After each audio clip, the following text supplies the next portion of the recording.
All right. Hello. We are back here in Odyssey of the Dragonlords. Last week we couldn't play because, well, IRL stuff happening and people couldn't be here. But now we are here and we are back. In the last session, the party comprised of Derek, Drakgar, Metius, Porunga, Exandri, and Juno. They all will have arrived at the city of Astoria, the location where Pythor, god of battle, is currently the king of the city. Following the indications that they were given by the oracle, they proceeded to discuss their next course of action, and eventually were summoned by King Pythor to discuss the current situation of Astoria, a dire one indeed, as it seems that Princess Anora has been said to be sacrificed on the Rock of Estor, a sacrificial altar used to sacrifice, tributes to Siren, Lord of Storms. Uh, However, after some, investigations, some thinking, some sleuthing, so to speak, the party figured out something that may just save the life of Princess Anora and perhaps that of future would-be sacrifices. Apparently, a loophole that never really quite indicates that the creature that is to be placed on the Rock of Esther is to be, killed by the basilisks. Following this loophole, the party now thinks of a way to counter these strange creatures that are the basilisks. We shall see how they handle this, if it is even possible. So, I believe last we left off, you guys were actually, uh, some of you met up with the Order of Sight, uh, in that are currently staying as guests in the King's Palace. Uh, I can't remember exactly if you guys were after what were you guys doing after that. I believe you said that you were on your way to talk to either Vulcan or Pythor about dealing with basilisks. Yeah. Yeah, we were gonna go talk to Pythor first to see if he has any information on basilisks, as he is the god of war. Okay, so that's Drakgar and Metius going over to talk to Pythor. Exandri, Porunga, and Derek. Uh, what were you guys, doing?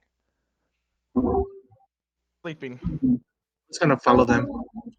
I think my character would, since we already have a good amount of people going to speak with Pythor, I think my character would go to the library and see what she could dig up on basilisks and if there were like any books written on them about like maybe weaknesses or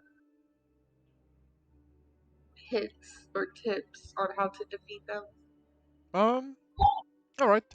Uh, in that case, Dara is currently sleeping. We have Metius, Drakgar, and Porunga going over to talk to Pythor.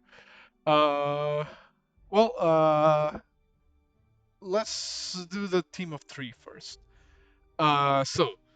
Drakgar, Porunga, Metius. You guys are, currently on your way to Pythor's throne room, where he's still making a bit of adjustments, shall we say, accounting and the like with, his attendants. Uh, in the spirit that there could be an alternative to the sacrifice. He himself seems to be trying to find one, with his assistance. You walk into the throne room and you overhear him, like probably chew out one of his attendants for not being able to, garner the information that he needed. Apparently, he did not receive any particularly good news. Uh, you walk into the throne room and in the moment, Pythor notices you guys. He kind of sends away the attendants off somewhere else. He turns to look at you guys and he says, "Oh, you're back. Please tell me you have some good news." We do have some good news. We have found a way to replace your daughter as the sacrifice. Um, However, it will require all of us chosen to take her place and hopefully, well, survive. But we will need some information from you in order to facilitate this. How much do you know about basilisks and killing them? He first of all, there's a bit of a visible reaction when you say the thing about we may have found a way, around this. Uh, at first he goes, happy at the idea of the alternative, and then you say, yeah, what do you know? We're gonna put ourselves there. What do you know about basilisks? And then his expression kind of goes a little more serious, and he says, "Mm, right, basilisks. They are strange creatures. They seem to be able to adapt to any form of terrain. And really, for one such as myself, they are no problem at all. However, they can be particularly dangerous for those who are not keen on the art of battle. Not saying that you all are not keen on the art of battle. Of course you are. After all, you have my own flesh and blood with you right here. He kind of looks over at Drakgar. Yeah. Uh, I don't know. but well, what can I say that other storybooks couldn't say as well? Basilisks, they have the ability to, well, petrify people with their just by looking at them. They are a deadly creature if not treated with the due caution. Of course, the petrification effect takes a little bit to set in, but other than that, they have very little in the way of, shall we say, intelligence. They tend to be very simple-minded creatures, only thinking of what to eat, where to hunt, where to make their nests. Interesting. Of course, do not underestimate them, for that could be a potentially very deadly. So, if I understood this correctly, this loophole that you all found is one way that you can fight back from the sacrifice? Yeah, we're gonna be the sacrifice, and we're planning on fighting it and taking it down instead. Kinda, nods very slowly as if, kinda trying to grasp what you're saying.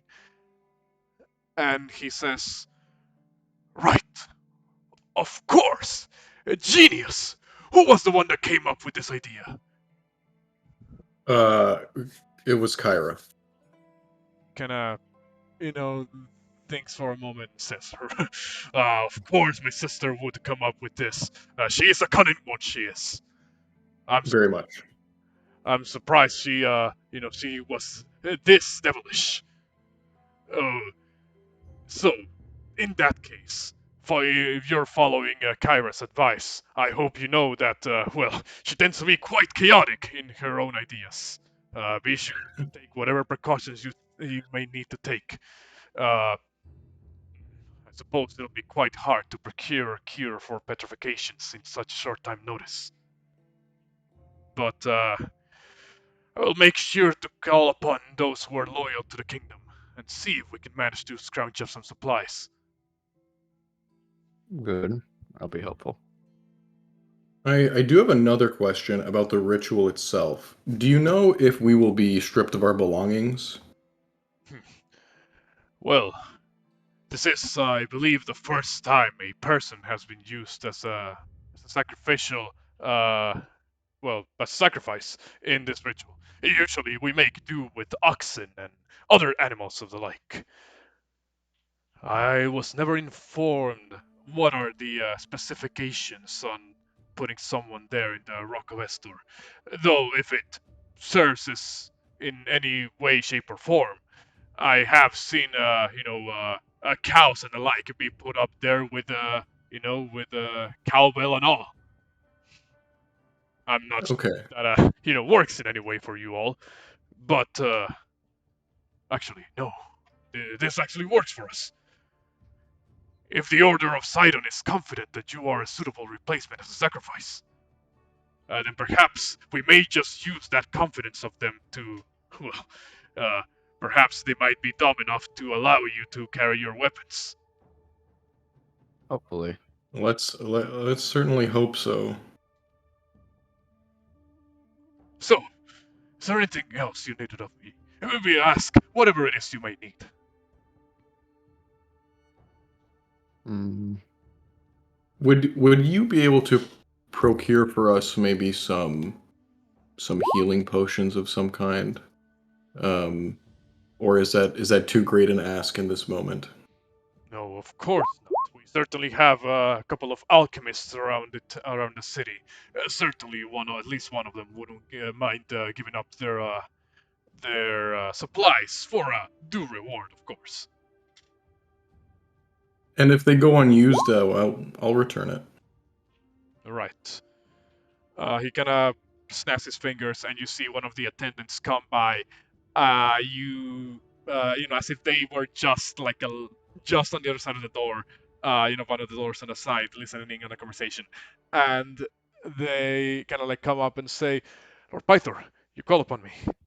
Pythor looks at them and says, "Spread word. We need some avid alchemists in the city.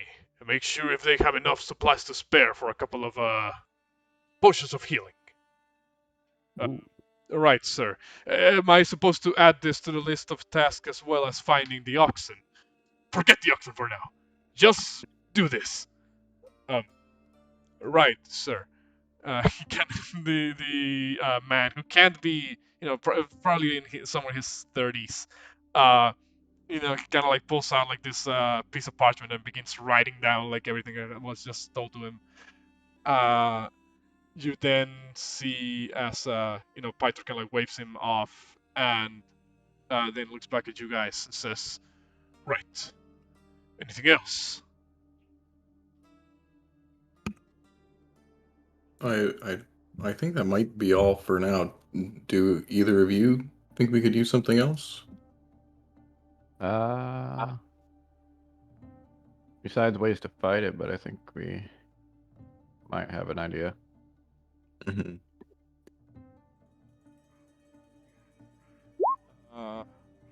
Okay.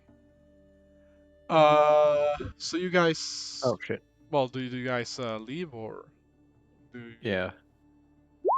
Okay.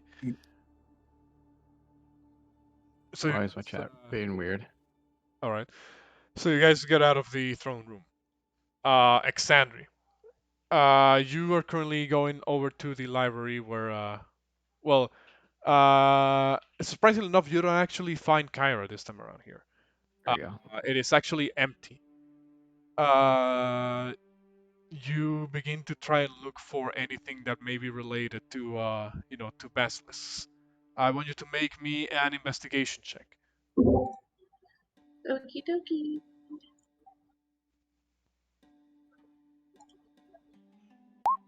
15. 1 second. Well,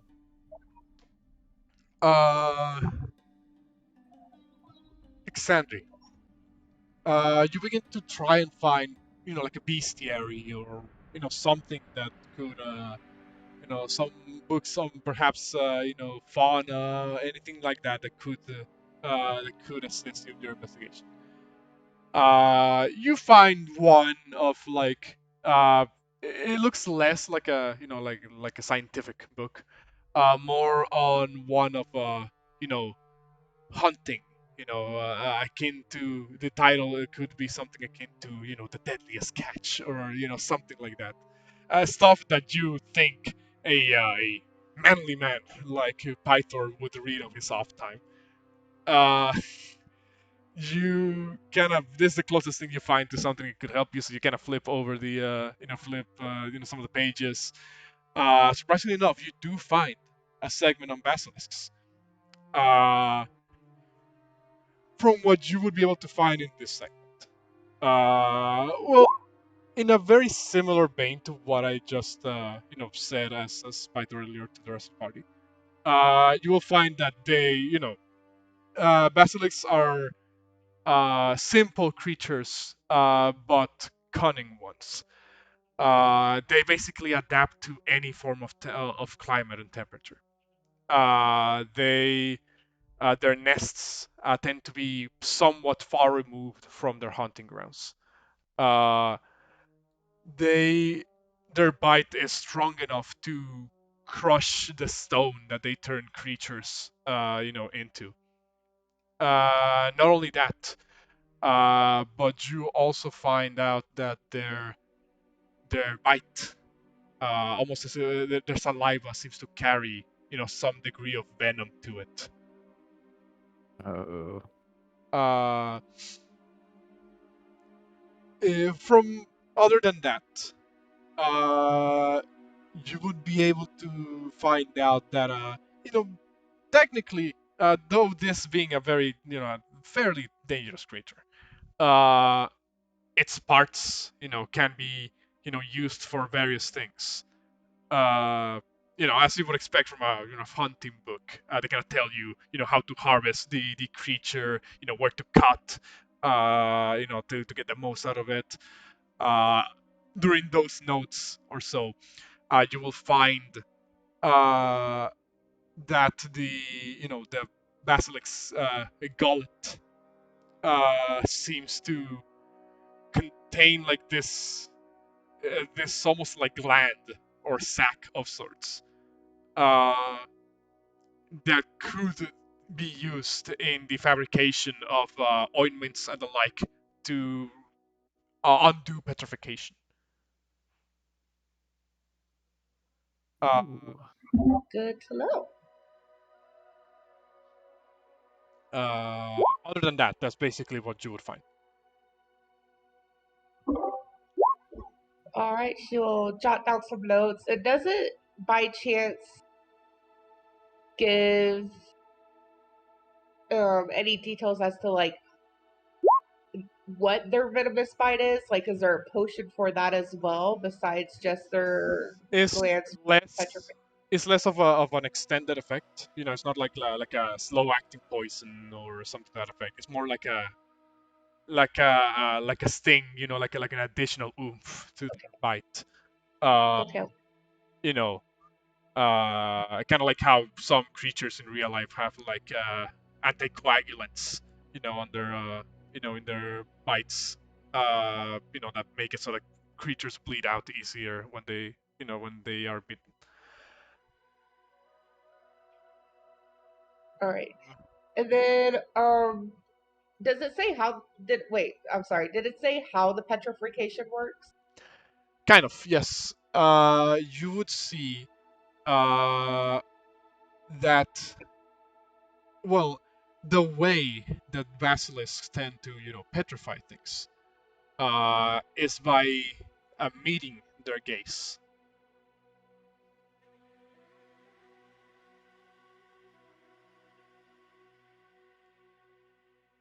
And in the hunting book, did it list any way to avoid Close your eyes.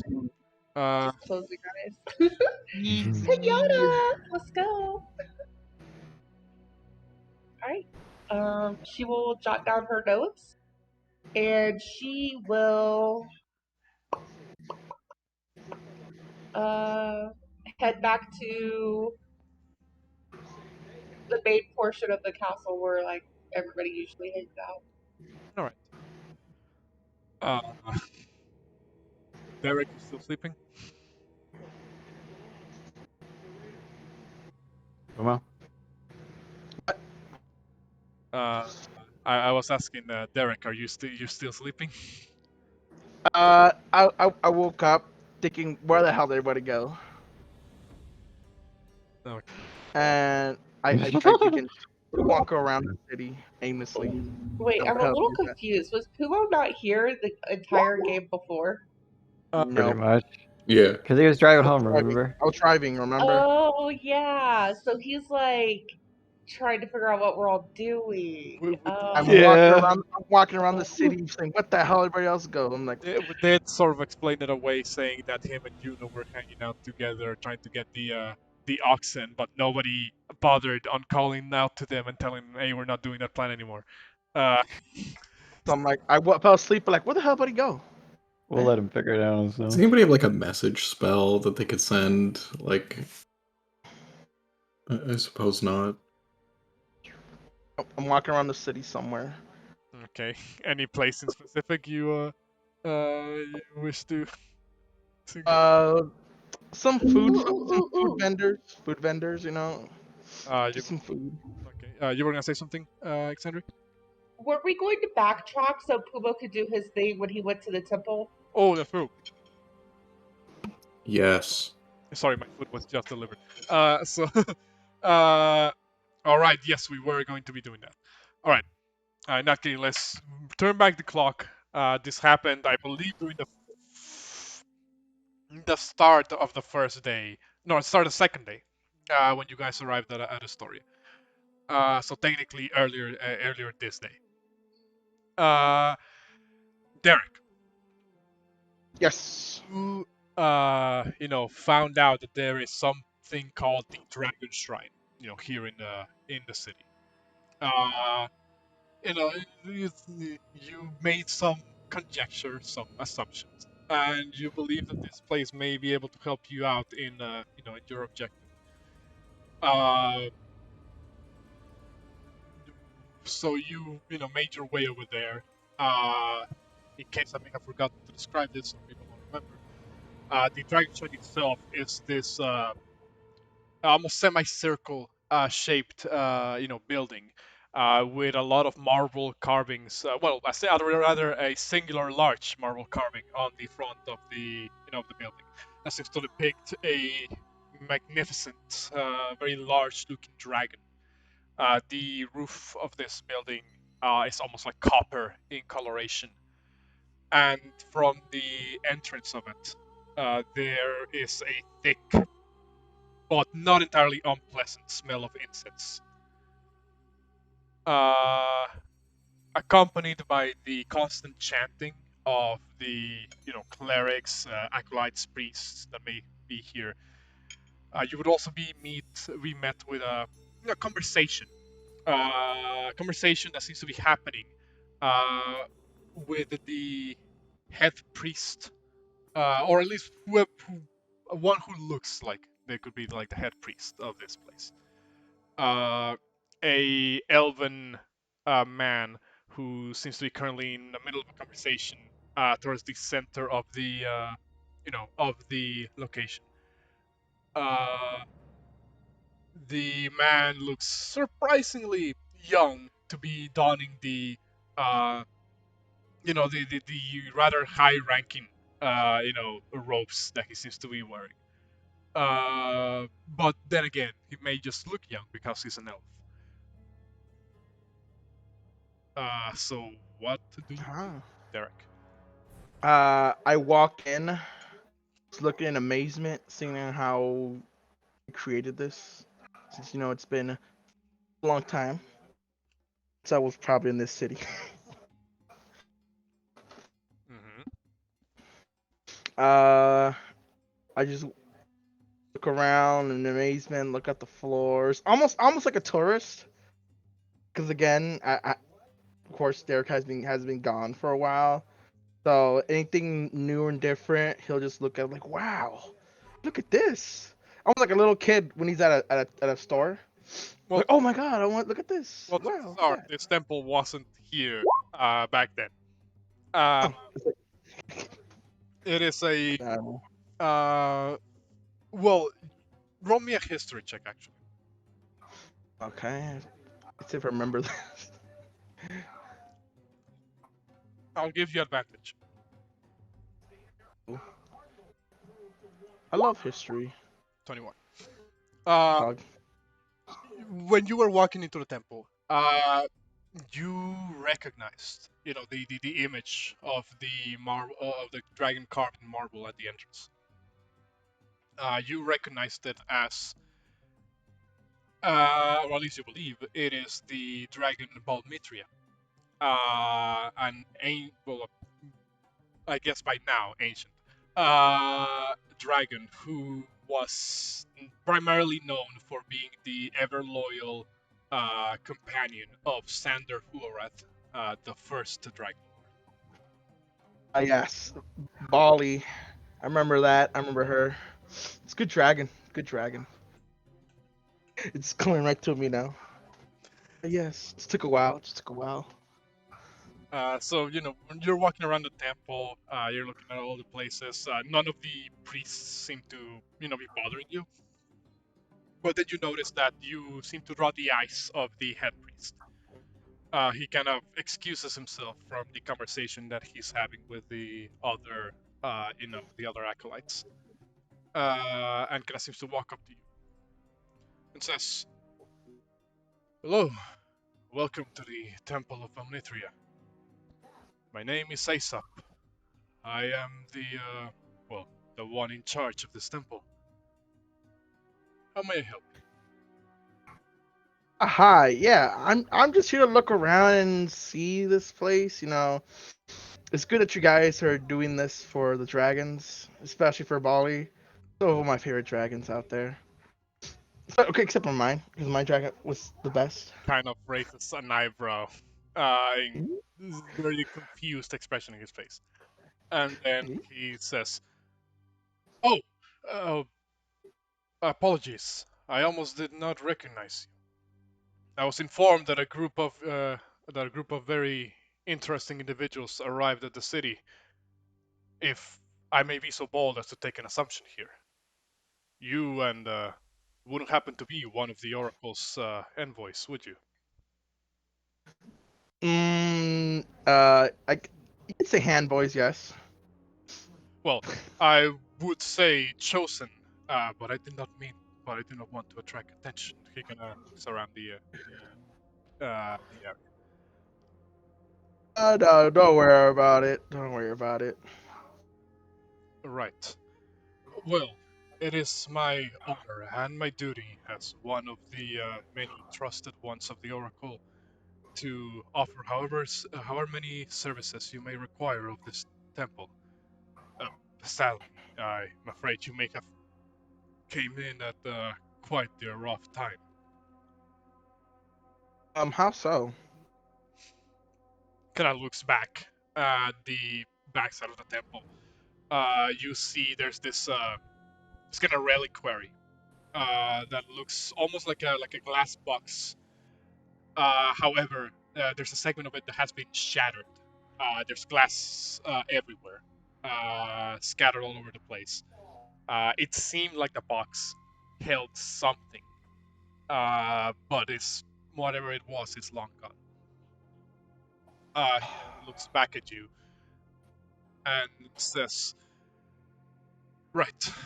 Um, well, I'm ashamed to admit this, but some nights ago, the horn of Almithria was taken by some, well, thieves. We have yet Hmm. to figure out where it might be. Some of us are inclined to the art of divination magics, but even then, it's as if the horn is being masked by someone." Uh, what does this horn do per se? If being an actual horn.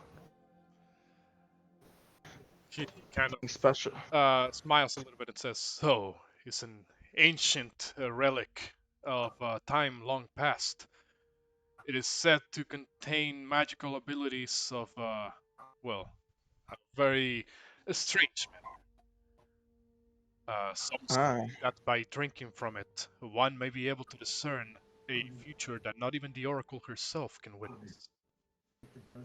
ah, okay. But Uh, things that, well, clearly one of the Oracle's chosen may already be aware of." Huh. I have to talk to some of these guys. So whenever they are, I'm sorry. I got lost with my group, and I decided, you know what? Let me just walk over here and just see because I've been asleep for a long time, and this city was very different from the last time I saw it. I see. I am not entirely aware of, well, the personal situations of you and your group. I was merely informed to look out for people who matched a certain description as they were the Oracle's chosen ones. So, apologies if I may be unable to assist you in whatever manner. No, it's fine. I understand you have this situation here, but you said it was several nights ago, correct? At least two. At least 2 nights. Okay, so it was probably before we got. Okay. Oh boy. Okay. Seems like a predicament here. Um, can I guess nobody was in here when it happened? I'm afraid not.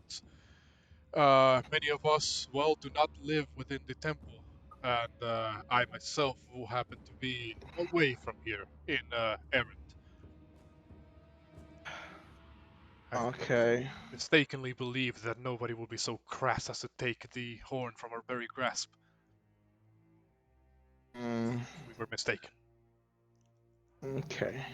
This is open to all people to come in and visit, correct? Pretty much since I pretty much walked in here. Correct? It is a temple made to honor the memory of the great Valmithria, the most loyal of all the dragons. She was a good dragon. She was a good dragon.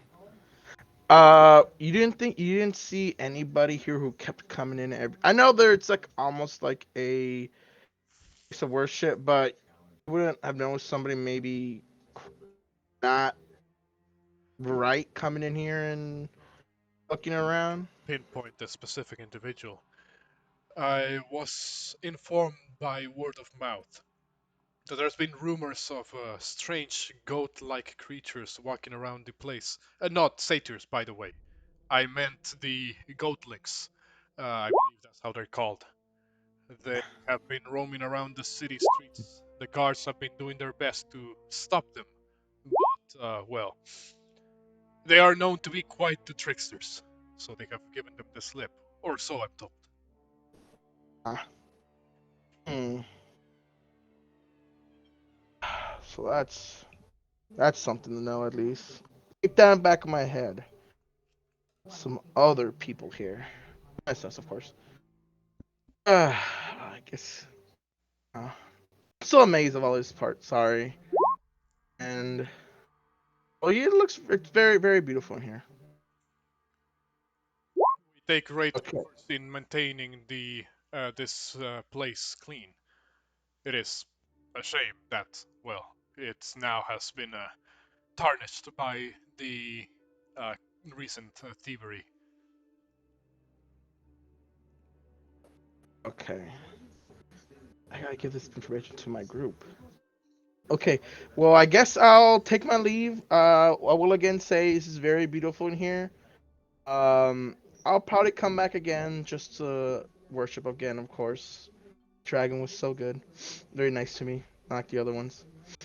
Uh, I will take my leave. Oh, yeah. Yes. continue. What were you gonna say? I guess I will take my leave. We'll say it again. That dragon, she was very.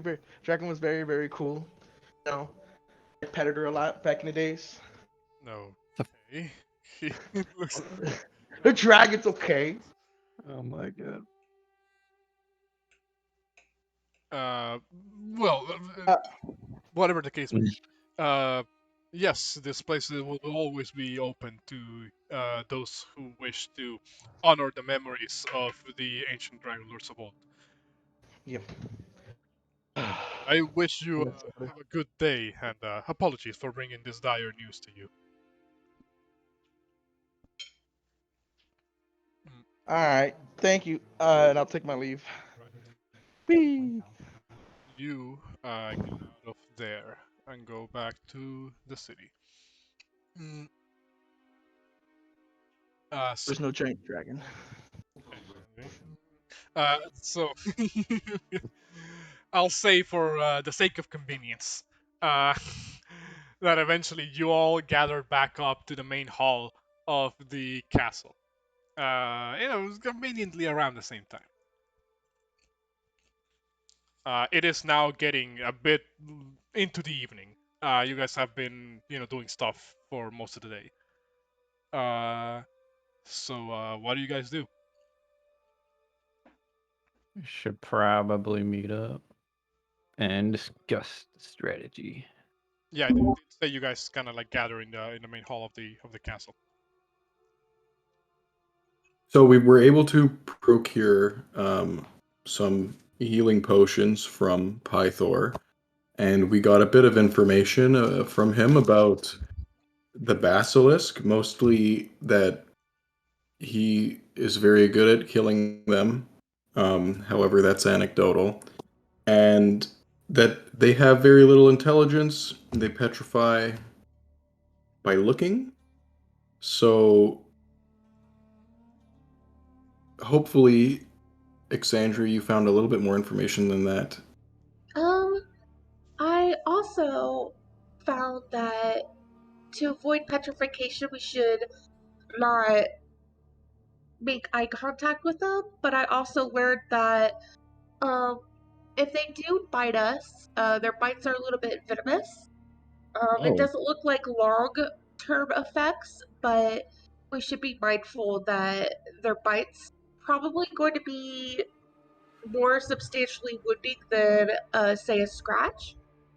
Um, I also found out that their glands, after we kill them, if any of us have succumbed to their charm of petrification, that their glands could be harvested and turned into a uh, cure for the petrification. So if there are more than one and we do end up defeating them, we should probably not push them off back into the water, just in case any of us do need to be unpetrified, if that makes sense. that's excellent. That's excellent information. Um, I do have a question though. Did anybody like find out how we would be uh freeing ourselves from the hand bindings that are attached to the pole? No. Did you guys find out anything?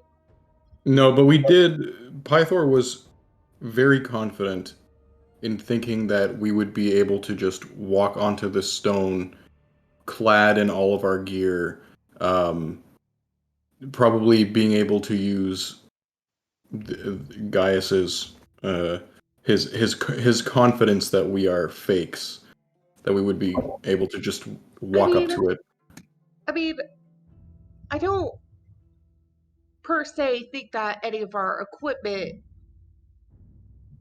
I mean, like the majority of us, literally only two people here are even wearing armor and wield weapons. So, like, I don't really think our equipment, so to speak, is an issue. But if they're cocky enough to not bind our hands to the sacrificial pole, then that's okay. But if they do still bind our hands to the pole, then a lot of us won't be able to cast our spells. I recall the chains being very long, like almost the length to the edge of the stone itself. So, or well, the rock of Estor.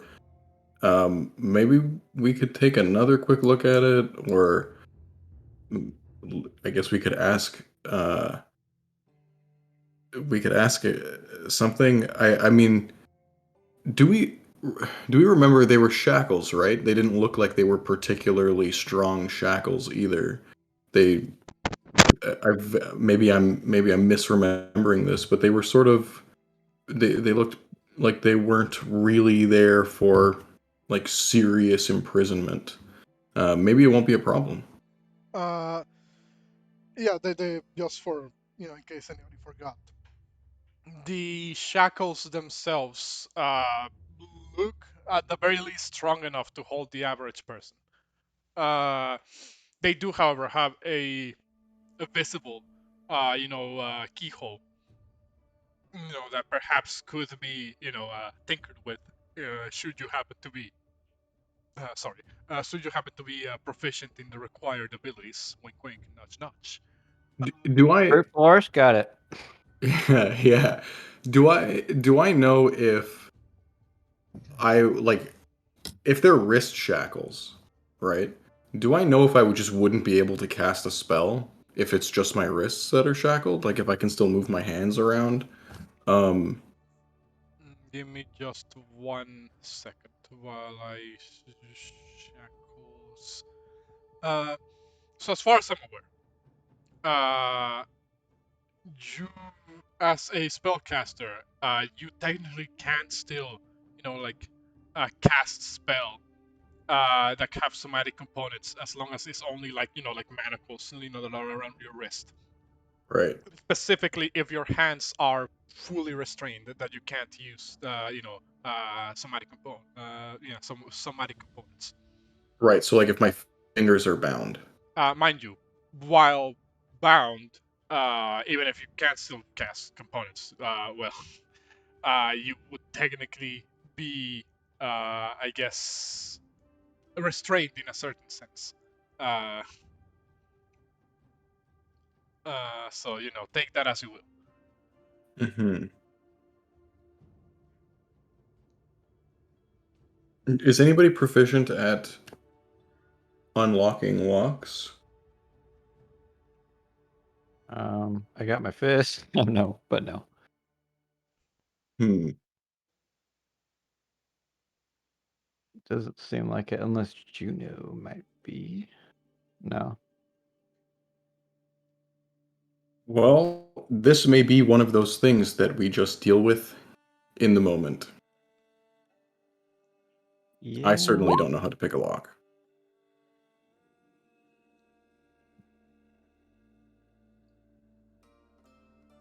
Okay. I think it'll be fine. All right. Yeah. What does everybody else think? Uh, is it still like midday? Well, no, it's already like evening. It's getting late. Oh, it's evening. Okay, It's okay. getting night. Basically nighttime at this point.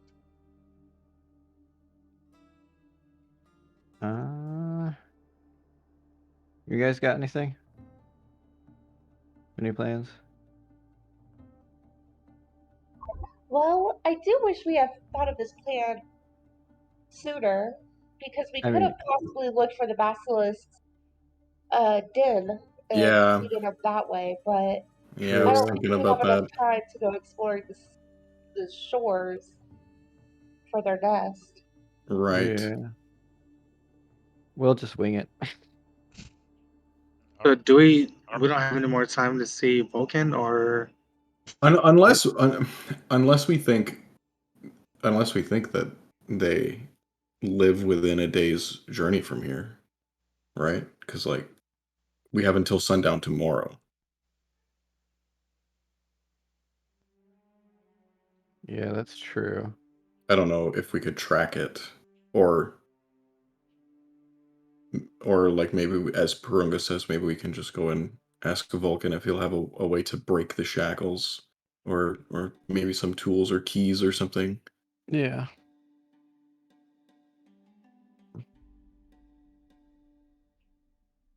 Sucks now. Those are fishing thieves' tools, or whatever they're called. Does anybody know how to track an animal? Mm,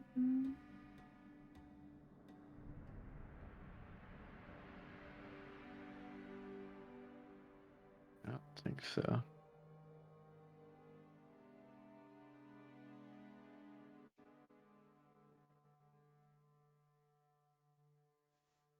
If not, then There might be a. I think unfortunately, being shackled to that rock might be our best bet at this point. True. So we all need to be shackled to it, and then I could try to break free first, and then I could try to break you guys free. Right. All right. I guess I'll Sure act. can. Oh, go ahead. Oh no. I just heard someone in the background. I said, "Feel it." I feel it. That was that was my brother's kid. They're here. I forgot to soundproof my room. So, No worries. I guess I'll ask. You guys gonna be doing anything for the rest of the day? If not, I'll just say you guys lay down for the night, and we'll move on to the next and final day. I don't think we have time to do much else. So yeah. Is there anybody that we could ask that might? Do we want to pursue this tracking angle, or Mm, because it sounds great? Like it actually it makes a lot of sense. Um, if we were able to kill the beast before sundown tomorrow, right? Well, yeah, we get I'm cracking up tomorrow night, but I know I am not very good with tracking basilisks. Um, uh, I think don't, I don't know who we would be able to even begin to ask. Would I know if there is there like a hunters guild or Uh, roll me a history check with advantage. any type of hunters something or other market? I could also lay down 21. traps. Uh, you The traps won't work. They won't come out until it's hunting time. you do recall something. In Alexandria. Uh, there is back when you were, still, living your regular day-to-day life here in Astoria. You overheard a couple of rumors, uh, about a couple of figures around here. Uh, One is that Delphian, the owner of the Dragon's Tooth, Yeah. is a retired veteran. That in his time was said to be decently good at fighting and just in general like being a soldier. Uh, the other figure that you would have known and heard about is a strangely enough, one of the owners of the vineyards, in the outskirts of the city. A man by the name of Thericles, who is said to be decent at, very decent at tracking and just in general, at interacting with nature, so to speak. I mean, as you would need to be if you run a vineyard.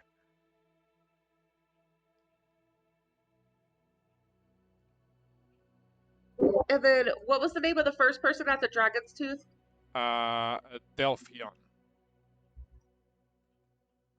And the other one was Thericles. Thank you. Yeah. Once Alright. we've I would bring this up to the group that about how I vaguely think that there might be two people that we could go and ask if they could assist us in tracking down a basilisk nest.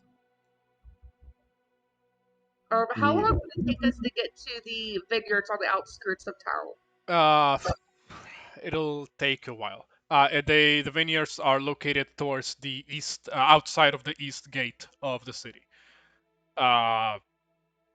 It would take you, well, at the very least, like 30 minutes to get from here to the. Oh, okay. As long as it's not like majorly like Yeah, it's not like half a taking time day. out of the day. That's doable. So I would bring it up to the group. Uh, I would let them know of the two gentlemen in theory that I think might be able to assist us. And I would let them know that at the Dragon's Tooth, there's a veteran fighter who should be decent. But I would also let them know that I might be a little bit more interested in trying to go and find Thericles at the outskirt of the vineyards.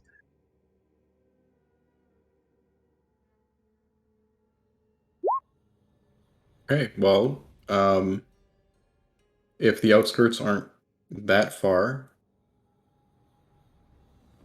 then we could either do it tonight or tomorrow morning, but we could at the very least speak to Delphian tonight, right? I think we we're also- gonna go.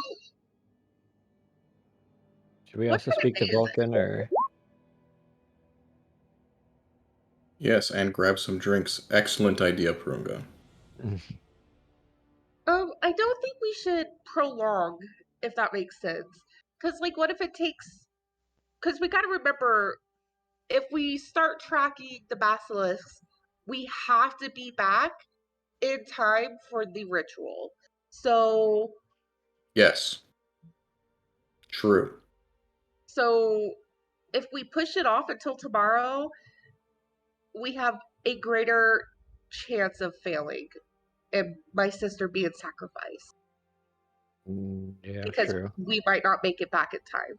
Well, we are the ones meant to be sacrificed, so if we don't make it back in time, Then that she will. will still get sacrificed. I don't know. I think it will just break the contract. I think it would cause a huge problem if we weren't back on time because we're the ones who we offered ourselves up to go onto the rock, right? True, but our sister would still. My sister would, or our sister now. Sorry, keep her. More family members popping out of the woodworks every day. I feel like if we weren't there to get sacrificed, I still think that they might go to my sister as the next thing, and then if she was unable to be obtained, then I think it would just be hellfire from the Senators raining down on the city. Right, but if Yeah. we kill the basilisk, if they put her on the rock, then it wouldn't matter because nothing's going to show up. But yes, we're gonna go hunt the basilisk nests. I assume we're doing this while we're walking somewhere. Well, we Yeah. got to walk to the Dragon's Tooth, yeah. Well, I don't know. So, are you guys going to Dragon's Tooth or going to Vineyards? Which one's closest? The Dragon's Tooth. Well, theoretically, they're. Oh, well, yeah, I suppose the Dragon's Tooth is still within the limits of the city. So, that's up to you. Yeah. Well, we're gonna go to both, but we'll stop at whichever one's closest. Are they both in the same direction or opposite directions? They are in completely opposite directions. The Dragon's Tooth Guys, is over here. can we, The Vineyards are beyond the east gate of Estor. guys, can we actually just go to the vineyards first? Only because I know Sure. that Theracles is rather good with nature, and which means like obviously we're gonna be possibly out around the shores and dense rock areas. I will do what you think is best. I think we should just go check out Theracles first, and then if he says no, then we can circle back around to Delphine. Delphian? Delphine's just he's more of like a retired veteran. He's been around a lot. He's done a lot of things, but I think Theracles specifically was more of the tracker type. Okay, if this is what you remember, then I will I think Theracles is the way to go. As Porunga makes a sharp U-turn and starts leading us in the Yeah. opposite direction. Yeah. So, you guys. Oh, you want to say something? Because since I still don't know what the hell happened, I try just to put my senses saying, guys, I know a spell. I don't know if it could work, but I have this spell I could use. It makes an illusion of somebody towards creatures. So I don't know if I can make a illusion of your sister, but then die. She probably won't get affected because it could still take a hit.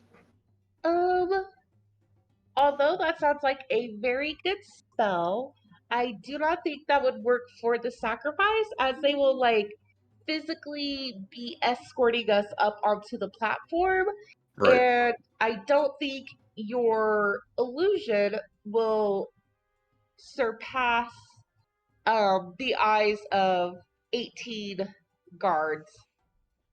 I don't know, man. I don't know. I have a couple more spells I could use. I don't know. I'm just saying. I'm just throwing it out there, man. I could play.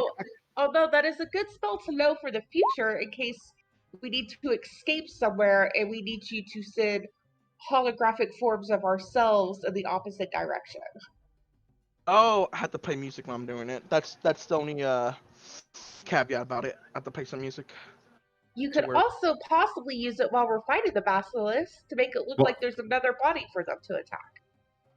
Yeah, I mean, that is a targeted spell. Like, just you can't just like cast it on the ground. Like, you have to cast it at something. No, my spell just makes an illusion of somebody. That's all it does. What, Phantasmal Force? Yeah, no. Yes, I can make Phantasmal illusion. Phantasmal Force targets a creature with the illusion because they are the ones that are going to be starting to take the psychic damage if the spell triggers successfully on them. I can still make acid and stuff. Far No. as far as I'm aware, let me just double check. Yes, as far as I'm aware, only the target can perceive this illusion, Yeah. so it doesn't show up for everybody else. I tried, guys.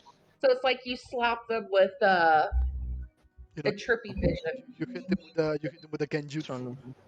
You hit them with the with the sanami, and they are What? Again, you saying that Derek's Naruto? Yes. Does that make you Please, Sasuke? please don't inflate that ego over there. So Sharon gun. you guys are going off to the vineyards. You know, but you do raise a couple of questions from the guards at the gates who are like a little bit, confused as to why someone exits the city at this time of the night. But they kind of like recognize you guys. Your faces, names have been kind of like been spread around the local guard, so they kind of like seem to have an idea of who you are. You go out there, not too far away. The Avengers are in close proximity to the walls of the actual city. Uh, you see a couple of them. They're very wide fields. They look like they have not been properly, maintained in quite some time. Perhaps due to the drought that is going to be hitting Astoria. Uh, sort of generally, vaguely remembering which one of these belongs to Thericles. You well basically go up to the front gate because it is a relatively large, property. Uh, and you kind of have to wait it out until one of the the watchmen of the of the vineyard kind of like pass by the front gate and kind of see you. You see like this you know uh as you see this light kind of like approach as if somebody's calling like a lantern forward.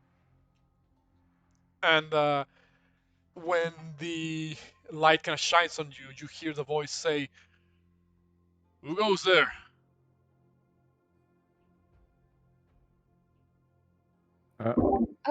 This is Exandri, uh, the daughter to. Oh, my brain totally just went blank. Honestly, say. Pythor? Yeah. Yeah, okay. Daughter to Pythor, we've come here to ask for your assistance. If this is Theracles. There's a bit of a quiet, but then the light source begins to take a couple of steps forward.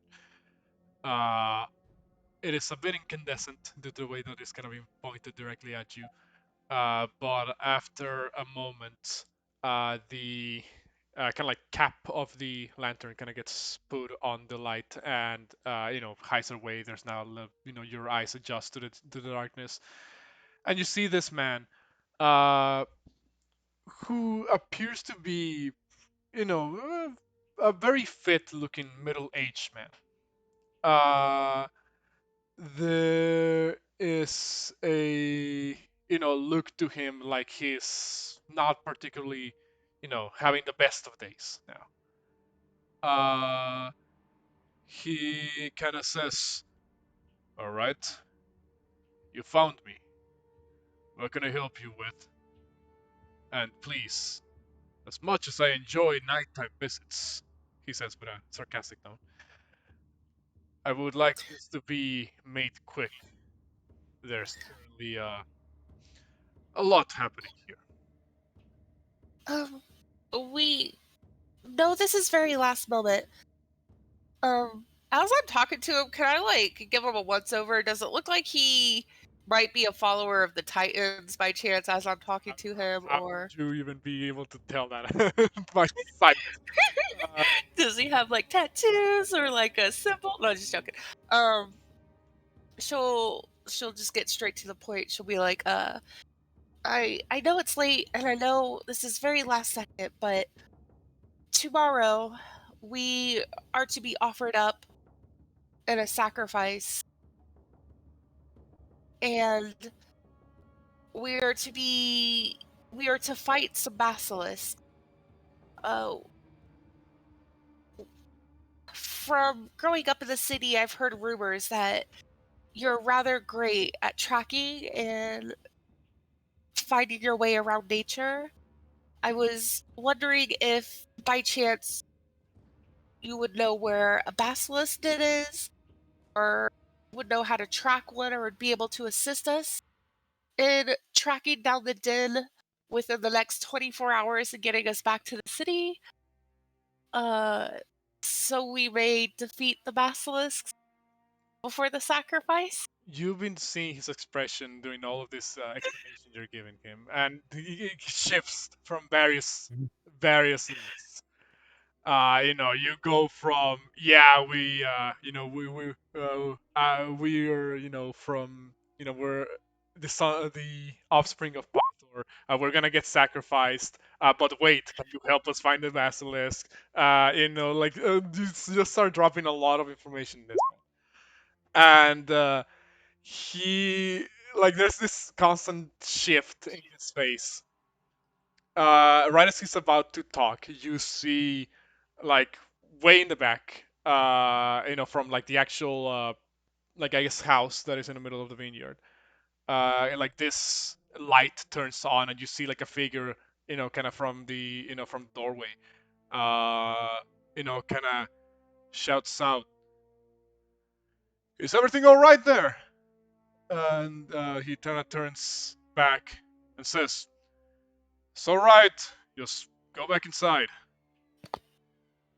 Uh, the figure kind of goes back inside the house, and he Thericles looks back at the rest of you and says, "Look, my husband and I, we are going through a bit of a moment here.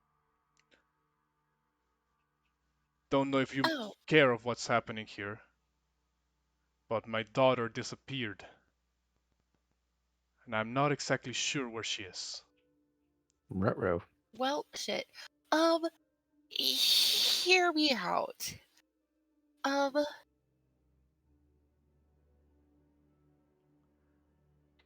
Where was she last seen? Kind of like we might be able to help each other. he kind of like furrows his brow a little bit. He says,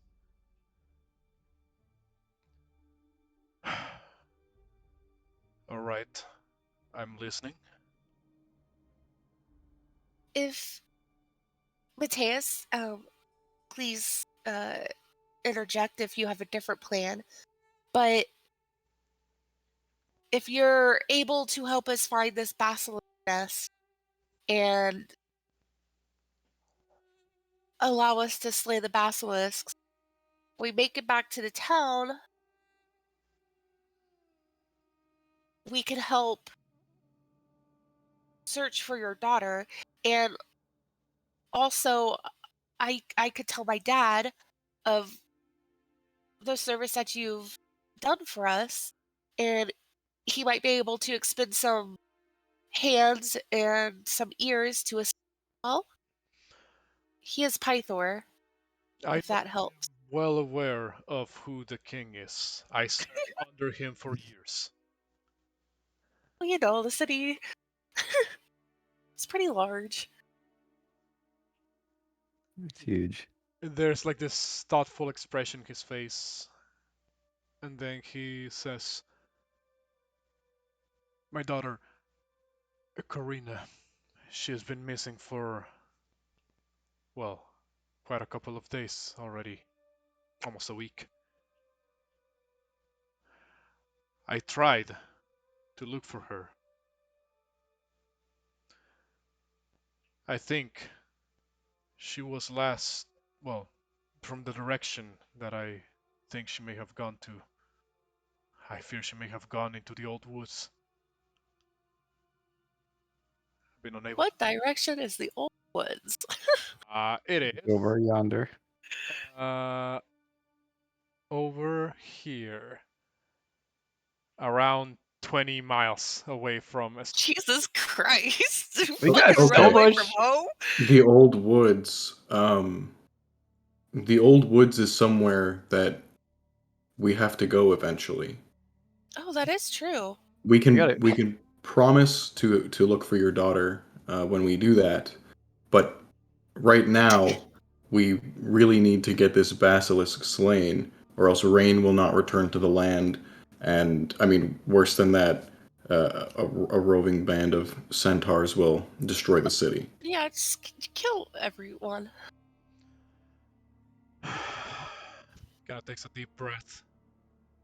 So that And your husband, maybe know his name as well. So You uh, committed the capital sin of D&D players to ask a non-nameless. listen, I don't think it's me. You know me.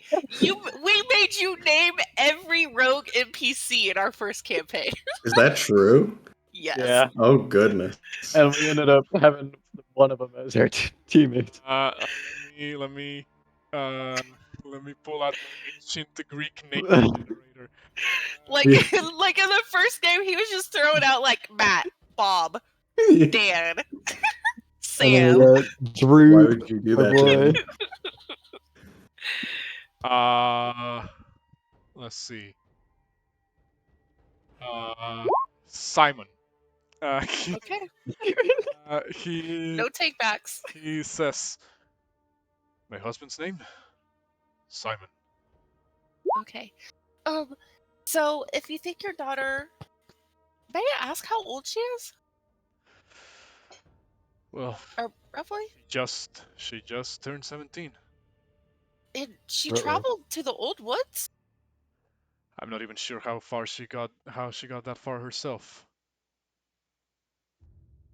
Well, like Matteo said, we really do need to make a pit stop over there for Oh, so my daughter just happens reasons. to be on the way. Not in the way, but on the way. But we already plan on helping you if you help us. So we would be able to make our way to investigate for you sooner.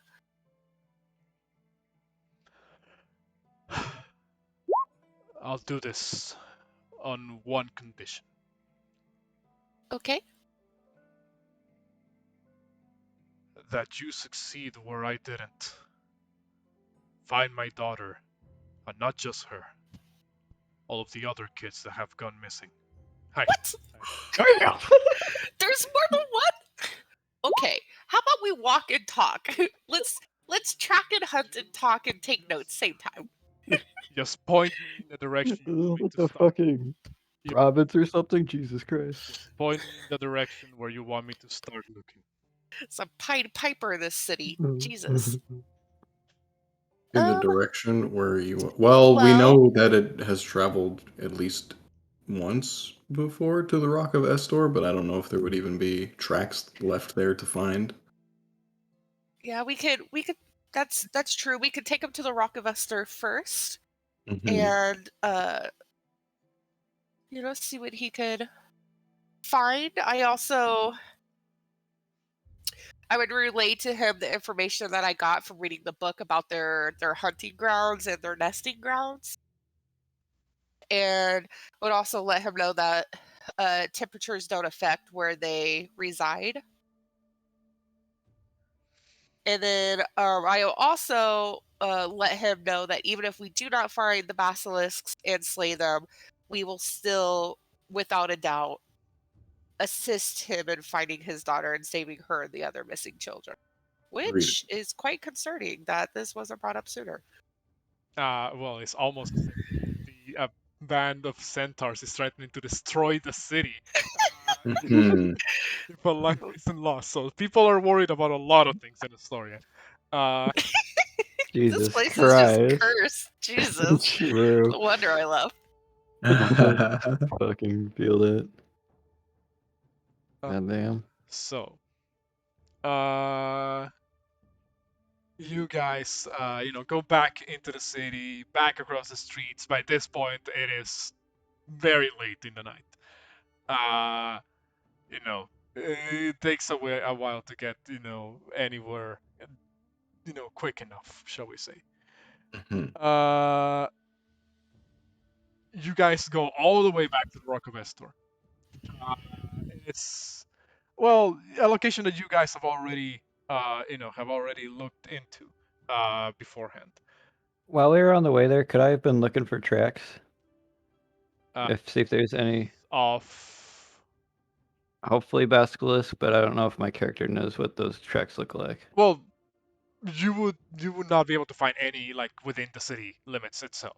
Yeah. Oh wait, no, we're going. Never mind. I thought we were somewhere else. But from the Rock of Estor that I particularly think I need to take to the next. You Remember when it was a boulder? yes. The boulder. It was a giant boulder, now it's just a rock. Uh, How times Is have that changed. is that true? Did that really happen? Look, you weren't here 500 years ago, okay? That's why I'm asking. I'd love to write this down. So you Yep, it was a giant boulder, sir. Now it's just a rock. also Okay. make It's pretty. make a deception check. Instead Gotcha. against Metius insight. Okay. Oh, I got you. Hold on. He's just spewing shit from his mouth. I It's not like you can fact check. Were you born 500 years ago? Mm-hmm. I almost feel like um Can I add an intimidation check to make sure Derek tells the Oh. truth? yeah, I believe him for sure. That was a boulder at one point, and that's going into the history books. Oh my god. Right. Uh, I really appreciate the knowledge, Derek. If you have any other little tidbits, please let me know. I swear our DM is face palming so hard, IRL. Look, look, I lost my memory a while ago. Of course, it's been 500 years. Once we start walking around this land again, like I used to back in the days, I'll get some things. My memory will start jogging back up again. I Excellent. love how both Juno and Derek are probably like in the back of the group, completely clueless as to what we're actually doing. Pretty much. Exactly. uh, Look, this is your guys' family problem, man. We're just here to help you guys. Oh goodness. I'm just saying we could use. Never mind. You could look. Thericles kind of says, "Are you all done? I'm trying to concentrate here." He says, My deepest apologies. I'm going to walk up to Theracles and I'm going to grasp my holy symbol for a second, and I'll wave my hand out forward as like this shimmery mist glides over his body, and I will cast guidance on him. all right. Going to make a survival check with guidance. Hopefully he rolls well. I also. I accidentally rolled to GM. Hug you. That was an 8. Well, the one that I accidentally rolled to GM was an 18, I swear. Alright. Guidance. I make that a 19. So, he goes over. You see him kind of like crouch down, not in the he kind of like hops over like the rock steps, over to the main rock. You see him kind of like look around, move, kind of like lean down really close to the ground, kind of trace his finger on the segments. He then kind of seems to look over at the edge of the shore around this segment over here. I think like around this area. Okay. He kind of then jumps back in towards the shore. You see him kind of like move without really a word. Kind of like move over here. A little closer to the rocky shore. You see him kind of inspect the rocks, and he looks over, I guess generally north, the north-ish direction, and says,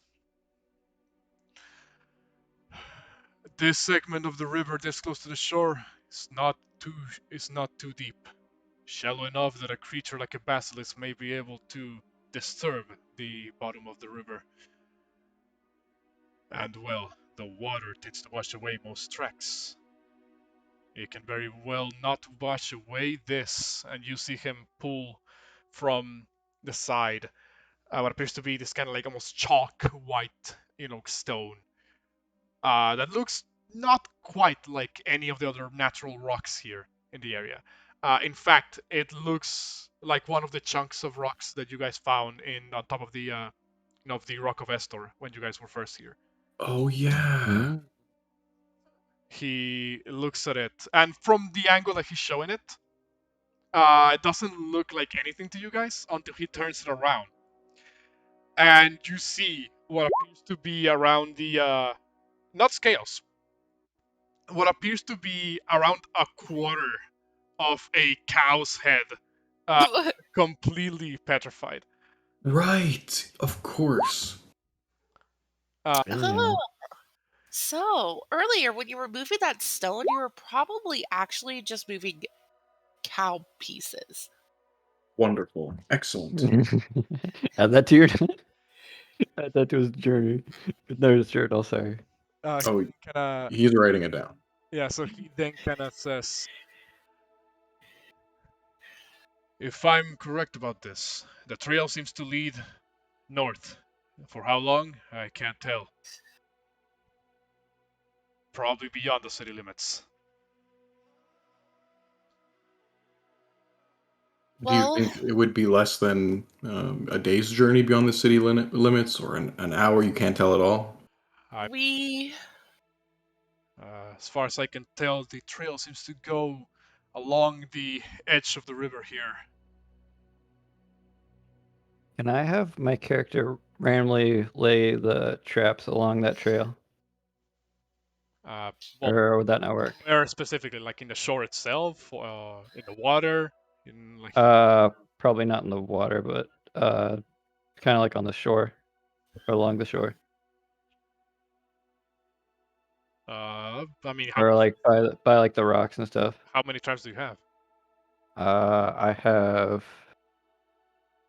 have 25, but I'll probably use like 5 or 10 of them. Oh, Or wait, no, wait, no, hold up. Wait, no, it looks like I have one, right? yeah. The left side's the mountain you have, right? Yeah. I just have one trap. Okay. Sorry. I was looking at the weight and thinking it was the mount. Okay. well, guys, we only will be able to travel a half a day's worth of time, including rests. Mm-hmm. Because essentially we have to be back here tomorrow night, regardless. Right. So, do we want to pursue this beast along the riverbed to its lair, or? I mean, if Theracles is willing to guide us half a day's journey in search of it. And maybe it'll be even closer than that. Hopefully, anyway. I'll put it I like somewhere agree. like right here. But we do need to, like you said, we need to factor in a rest because we do not want to be exhausted tomorrow in case. Yeah, we'll have to factor in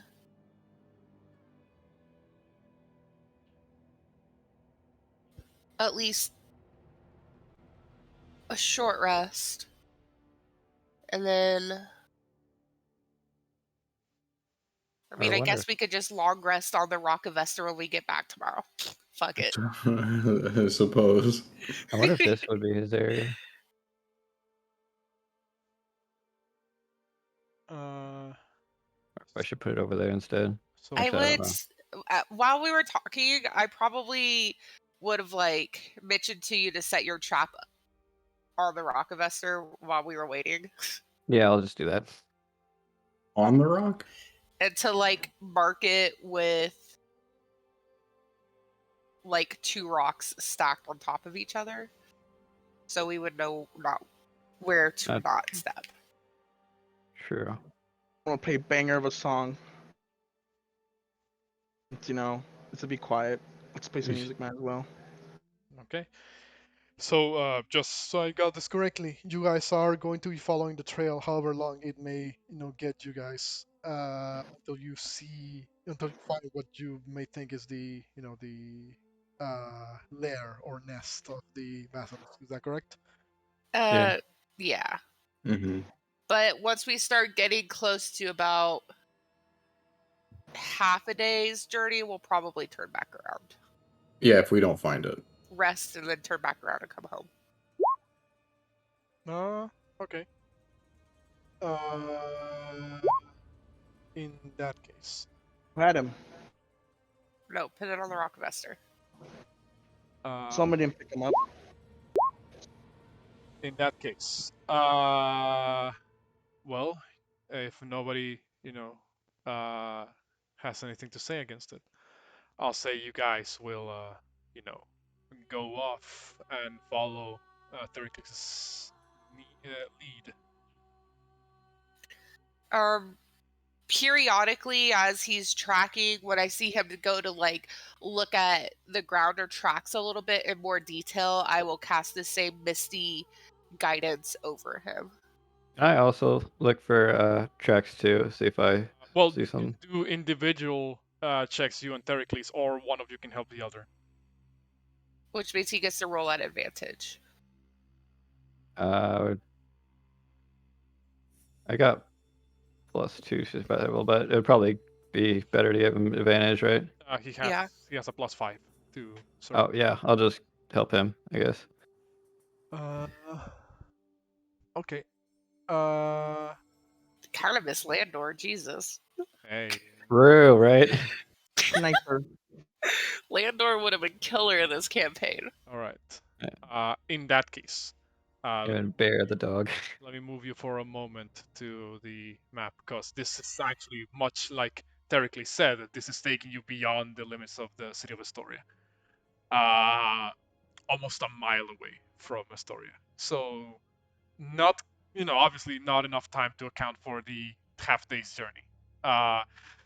You guys walk for around a mile, kind of following the general length of the Arcalan River around the shore, to make sure that you're keeping that Thericles can periodically, like keep track of what's happening. Make sure that you haven't lost the trail, or it has gone cold or what have you. Eventually, you guys get to like I said, like a mile north of Astoria, still by the river. And Thericles just kind of stops as he's walking along he's walking along the shore. He does like the military gesture of putting the fist up, ordering you guys to stop. And then you see him look around, and he says, "This is where the trail ends." He seems to be looking around, trying to figure out, where to go from here. Um, Go ahead. can we all just kind of like spanned out and search around the area in which the trail is ended? Like you said, it's at the end of a river. No, it is like this sort of like rocky, segment of the Archelan River, where like the shore, there's like this, I guess, length in between the shore and the actual river. Like you guys went up, like went up like quite a distance, so the terrain kind of changes a little bit. Um, you will notice that Theracles kind of looking around. Uh, before I say what he's going to do, are you guys doing anything after noticing that the trail seems to end here? Can I make a perception check if there's like maybe a cave inlet or something like that around? Make a perception check. Can I also check and see if I could see like any other signs that it might be nearby? Yeah, I would also help, but I would like spread my wings and fly upwards to get like a down aerial view. Make me a perception check, those of you who are looking around for stuff.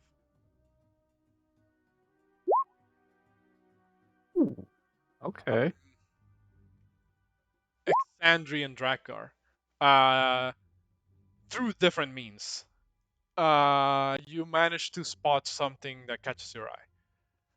Along the river, underwater, as a matter of fact, you will notice that there is a portion where there's this what at first you believe was just kind of like a bank in the river, like a segment where the ground just kind of goes, a little bit deeper, only to then continue its way. Turns out to be what you believe could be a tunnel of sorts. How long it goes for, you're not sure. Um, I feel like I would fly down and land on the ground, and I feel like both Draknar and I simultaneously, with like our sibling newfound energy, would be like, "There's a tunnel." Check it out. That Like, leads under the water? Correct. Yeah, Hmm. funny. Well, have you ever seen anything like this before, Theracles? Well, I've heard that basilisks can adapt themselves to pretty much any environment. Like even breathing underwater, something like that? Could be. Because there's a chance that we try to swim down there and there's no pockets of air, there's no land. This is not a cavern, it's just something full of water. That would not bode very well. If it isn't, my next best bet is that there's a grotto like somewhere underground that we're not seeing. But that's a bit of a stretch. I wonder if we could get them to surface. Unless you have Here? a way of smoking out something that goes under a underwater tunnel. I'm not sure if we can do that. Mm, So, someone who is exceptionally athletic maybe could do a quick scouting to see if there's any air pockets or if it does open up into a grotto of some kind. I could give it a shot. Um, I will walk over to you as I clutch my symbol. That same misty energy surrounds you for a brief second as I cast guidance on you. Um, maybe somebody should wrap. Rope? Uh, Yeah. actually, Yuno's gonna come up and he's gonna pull out a rope He's going to, without asking, just start tying it around Derek's waist. And he's going to fasten it really tightly, and he's going to Or hold on to the other Drakgar. end of his hip rope. Oh, wait, we can sacrifice here. I'm kidding. But yeah, oh. And then he's just going to nod his head. No words. So I suppose pull on it if there's trouble. Okay. Yes. 3 tugs for I need help, and 1 tug for safe. Okay. But like, make sure it's like an actual tug, not like, because obviously the rope's got to be tugging as you're going through the tunnel, but you got to make sure it's like a jerky tug. I'm sure he can pull on the rope. He looks quite strong. And then I guess while you do that, I'm going to maybe scout around and look for a cave mouth opening. Sounds like a plan. Okay. And I guess Juno's holding onto the rope. Yeah, Juno will hold on to the rope, and I will, I feel like,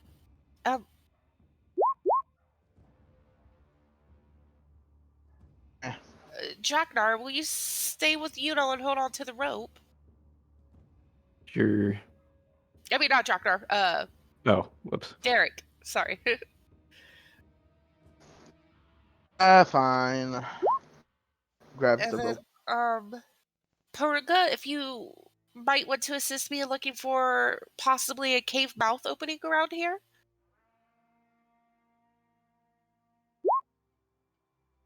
Okay. Said maybe. Yeah. All right. Well, we got the game plan. Hell yeah. Amen. Good luck, everybody. All right. So, Metius is in between both parties, jotting down in his journal. Yeah, pretty much. so you dive in into the water, begin to follow the underwater tunnel. You begin to notice that this stretches out quite a bit. So much so that you believe you might not have enough rope, as the tunnel continues. Oh shit. Juno's kind of like, getting a little bit nervous. There's a bit of sweat as as he seems to be kind of like, guys, the rope is running short. You get to around the 45 feet mark of the rope, and then you notice there is light at the end of this tunnel. It's just a couple more feet away. So I'm in the cave right now, right? You're in the water still.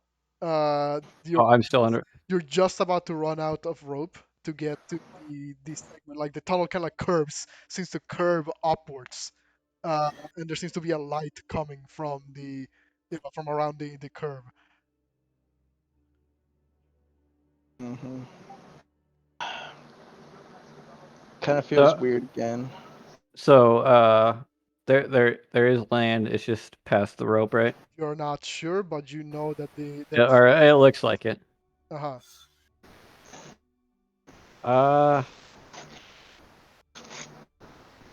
Should I relay it back? I think I'm gonna stealthily.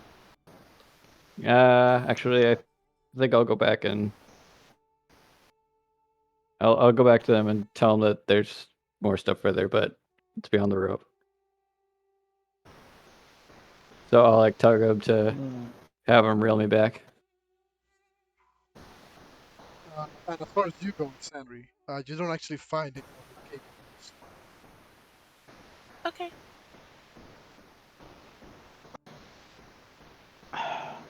Am I also in the water with? Am I also in the water? Kind of, sort of. You're with Juno.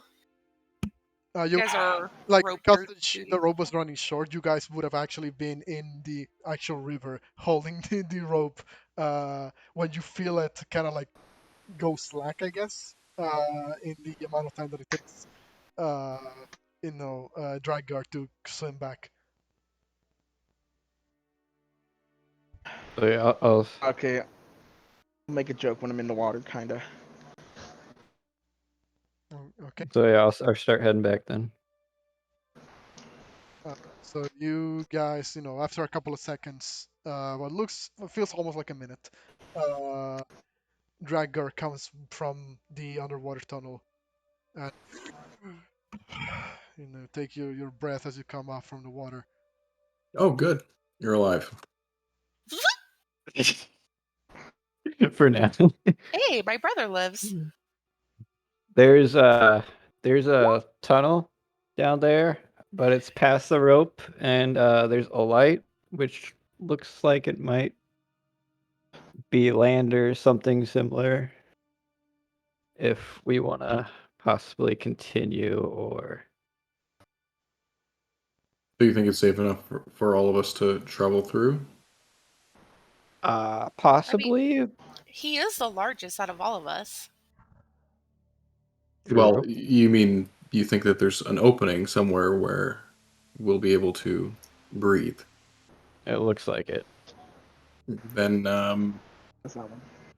we probably Maybe I and then someone else could go first, and then Well, we should probably have more than 2 ropes on us right now, right? yeah. So, what if we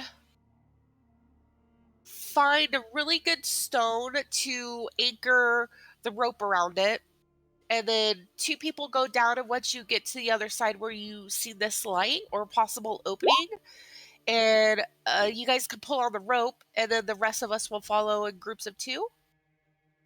Theracles, of course, does not have to delve into the tunnel mouth. That's definitely we won't make you do that. And then once we are there, we could see what's going on. We'll also have the rope to help guide us back out. okay. True. Porunga says that he has some extra rope. So we'll have about 100 feet of rope then, if we Give tie or them take. together. All right, that sounds excellent. Oh, so we're all going in the water this time, or we're still going to do the exact same plan? We're all going to go down, but we're going to go down in groups of 2. Okay. So I'll go in the first group, and who's coming with me? Um, I'll go with you. first, I need somebody to help tie this rope. I don't. It's definitely not up my lane. I'll Alright. tie it. Help you. I have 500 years of experience. Saying. Ooh. And that doesn't say You much. call- I tried once or twice. Oof. You call that experience? And what do you do, young boy? Oof. I'm big. I'm bigger. You're also She's going young. to hand it over to Theracles and ask him to tie it for her, please. Excellent idea. Kind of looks around. He just ties the 2 ropes together, and he says, "If you're not back here after I count up to 10 minutes, to 30 minutes, I will have to assume the worst." We'll be fine. Certainly. Yeah, we Please got be this. safe. Maybe, I'm looking through my spells. In an hour, if we don't return, you can most definitely assume the worst and make your way back to the city. But in case, the worst does happen, can I have you give something to my father? Kind of raise an eyebrow. Just in case the worst happens. And she's going to take out some parchment and her pens, and she's going to write a note really quickly. It says, "Hey, Dad, sorry, we died. Found the basilisk. They won. Love you. Bye. Don't worry." see you eventually, I think. Don't worry. Find those oxens. Love, Exandri. And then she's gonna Wait. scroll it up and give it to him. And then she's going to also pull out an incense and she's going to set it up so that way when it's done burning in an hour, then like he'll know a better time frame. I was gonna say I'll say hi to mom for you. Yeah. Damn. Feels bad. Oh, say hi, mom, for say hi to my mom for me then. What? Tell him that your son's still alive after 500 years. Okay. I like joke listen forever. to Draknar. I mean not Draknar, Derek, but I literally don't write anything that he says into my to my Okay. father. But like I'm like, yeah, ooh, that's a good one. But just none of it makes it into the letter. Okay. So, who are the first two that go down? Me. I'll go with and Drakgar. So it's Metius and Drakgar. Mm-hmm. Also you two remember probably look at the ground as opposed to straight forward, just in case it opens straight up into their den. Okay. All right. So, with that warning out the way, you two once again take a deep breath and plunge down into the tunnel. You go, the full length of the tunnel. This time around beyond where the usual 50 feet rope would lead to. For only like around like 5-10 more feet of the remaining of the tunnel. You then notice there's this segment, and where you notice this like surface. So you cannot go up and come out into this next segment.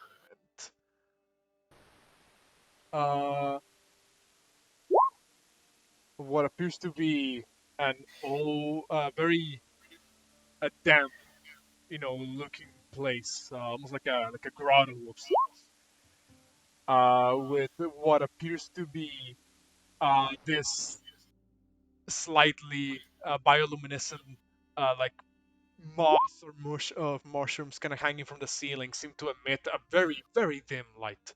Only, Oh. only barely enough for you guys to like kind of see, considering none of you have dark vision. Mm-hmm. Sadly.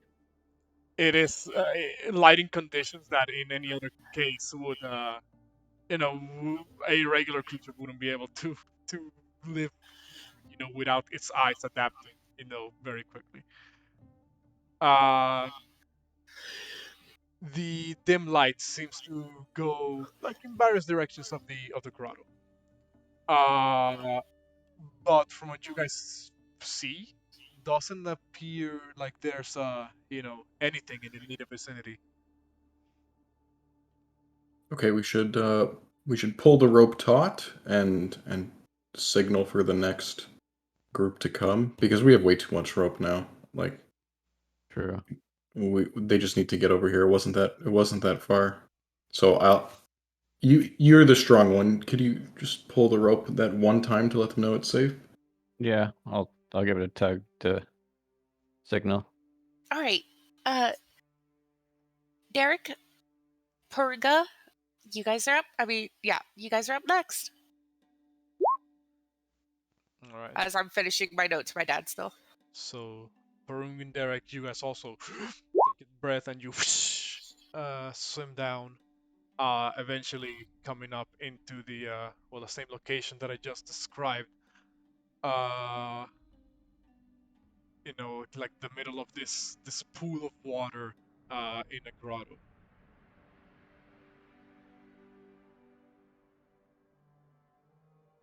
And now for the last two. After after one other rope pull, uh, the last two, Juno and Exandri, swim down. Before you leave, you hear Thericles say, I hope you know what you're doing. Forget it. I got this. Well, you're not even up there to reply to that. Nope. But He I was felt thinking the it, doubt. and I felt it. I felt mean, the doubt. I felt his doubt from all the way over here. you're in the cave. You're in the cave sneezing. Yeah. The incense. It should burn for exactly an hour. I gave you my dad's letter, and in the letter, I also ask him to assist you in finding your daughter if we fail. Also, if we fail, you and your husband should also immediately evacuate the city. For safety measures. I'm also 1,000,000% going to be stealthing. Right. And I'm also going to hand him a pouch that has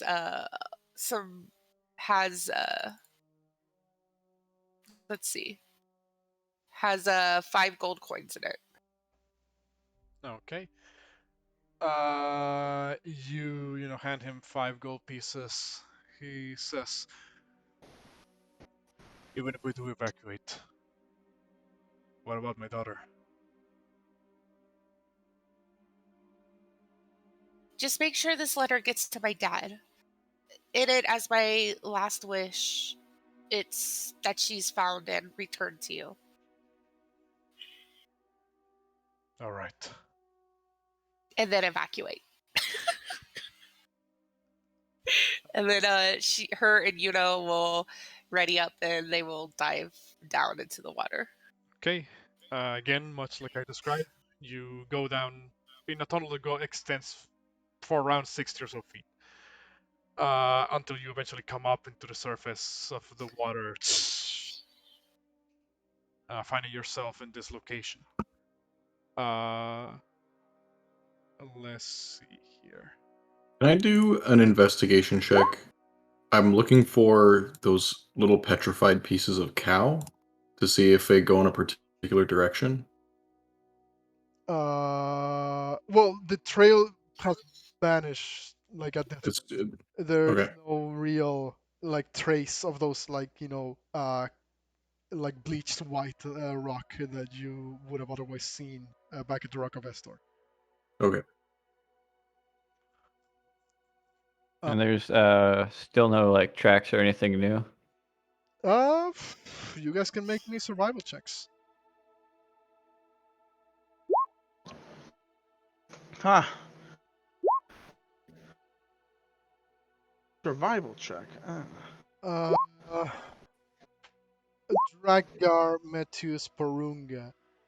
All 3 of you will notice that there's a couple, and Derek. Easy.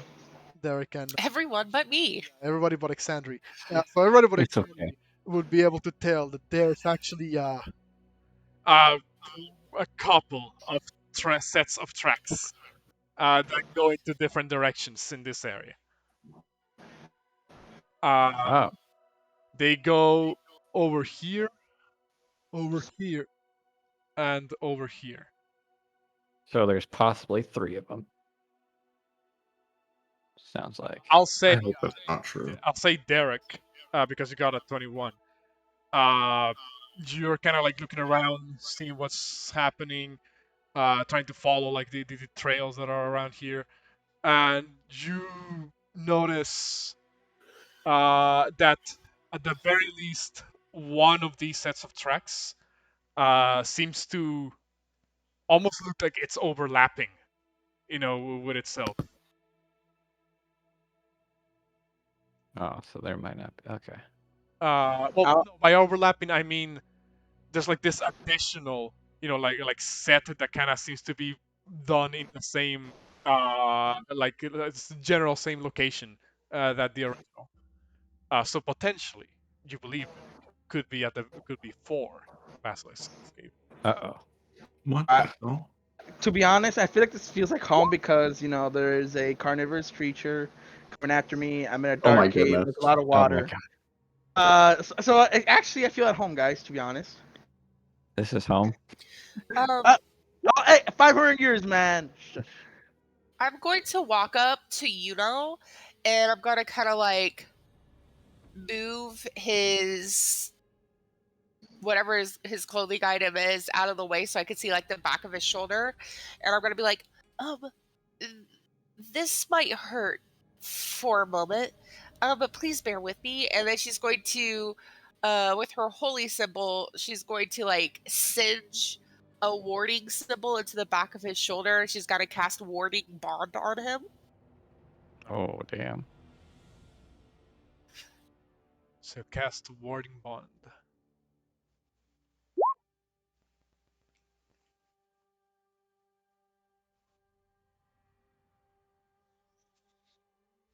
Ooh. Wait, wouldn't that be better to give to me or? No, Let's see. you don't benefit from half of the stuff that it gives because you're already a barbarian. Oh yeah, true. Yeah, you're right. I was looking at the resistance and I'm like, ooh. So, you cast warding bond. What else do you do? I'm just gonna be like, please don't get beat up too much. And he will. I can't see on my screen because I'm zoomed out too much. One sec.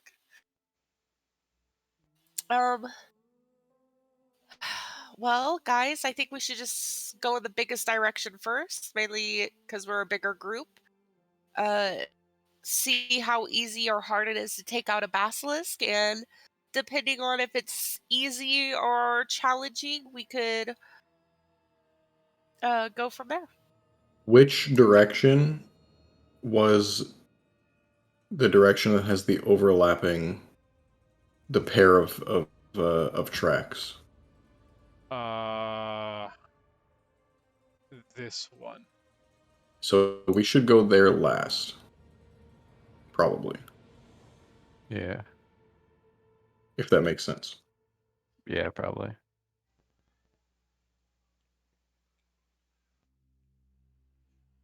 Okay. So where do we want to head? Should we head south then? I'm not going to be leading this group. I am very strong. I mean, I'll be in front, but How high up is the roof of this cavern? ooh. Around 20 or so feet. Okay, cool. It is. I did mention before, like on the roof of the cavern, the ceiling, there's like that Mhm. glowing, sort of like a moss, mushroom formation almost that seems to be providing this sort of like dim light In the area. Right.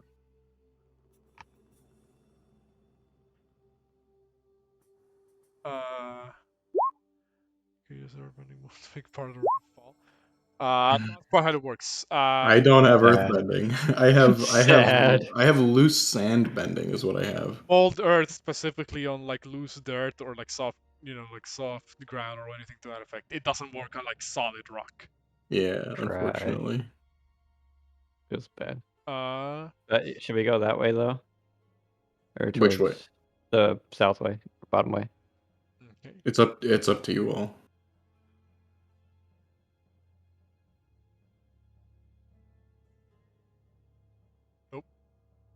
Moving. Look, I'm just be playing music, guys. You guys choose. Definitely don't play music right now. Yeah. We're sneaking. I'll break his banjo. Actually, it's a clarinet. Actually, Clarinet, same diff. So do you play music, Derek? not yet. When we end a fight, I'll start playing music. That's the best I can do. I think we should be as stealthy as possible because I think a Yeah. surprise round would be I'll best. say that without metagaming terms there, Alexandri. What? No, nothing. Damon. So anyway, so where are you guys going? So I guess we're going south, but we want to stealth, right? Mm-hmm. All right. Eh, So you guys can roll me stealth. That's you believe yourself to be stealthy. You Fuck me. I'm always underwater. That's a +3 too, which is a kind of. I should have Bruh. advantage. I've been in water Hmm. forever. We're not that quiet. It's okay. We think we're quiet though, which is the best part. Yeah, that's not the count. Glory, the fun thing Chad. about stealth is that you have no way of knowing if you succeed or failed. Uh, Mhm. I so, have advantage.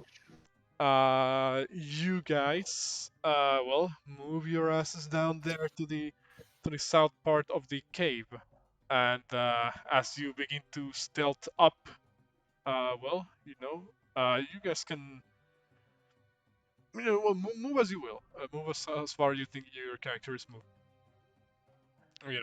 Within reason, of course. Uh, Water. Bloop.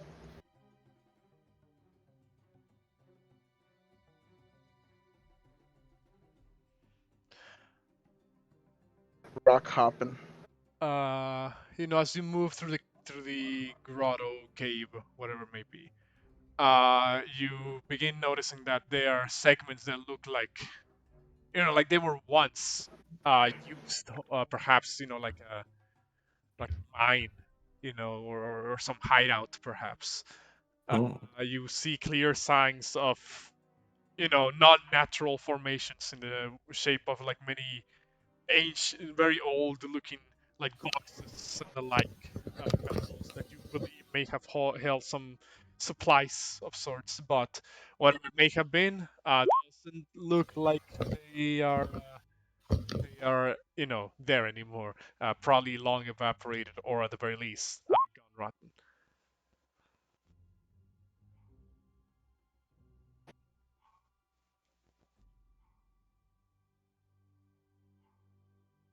You notice that the segment of the tunnel seems to have collapsed and therefore inaccessible.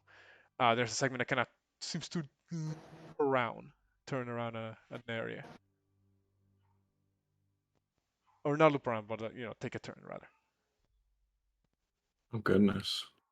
You see what appears to be another, like pool of water in the distance with more of the hanging, glowing moss. Seems to illuminate a segment of it.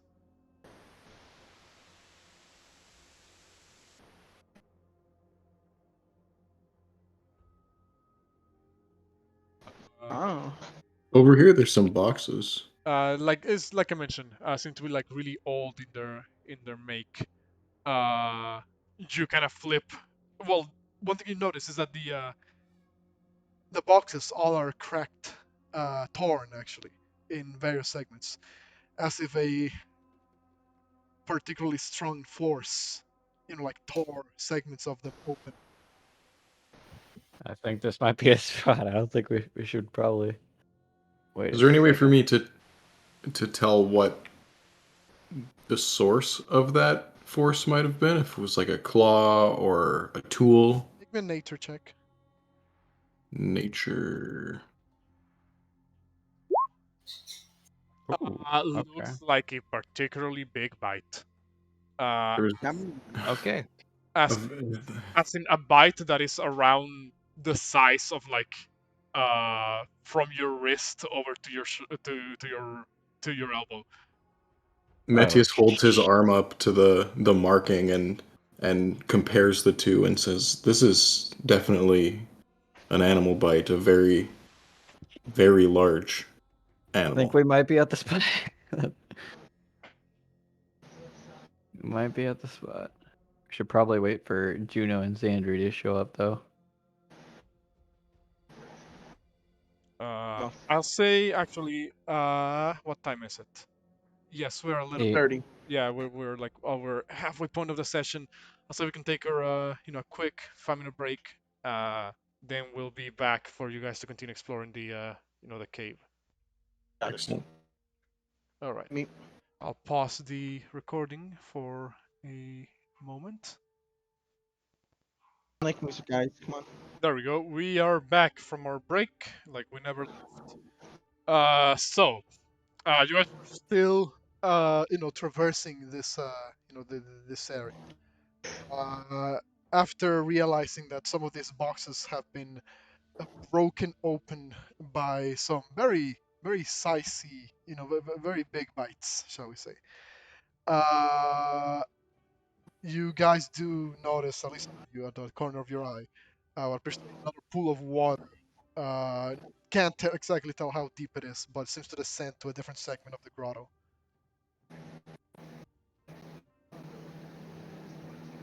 Mm. Is it? How late is it? Is it like next day, or is it getting close to the? Stop right there, criminal scum!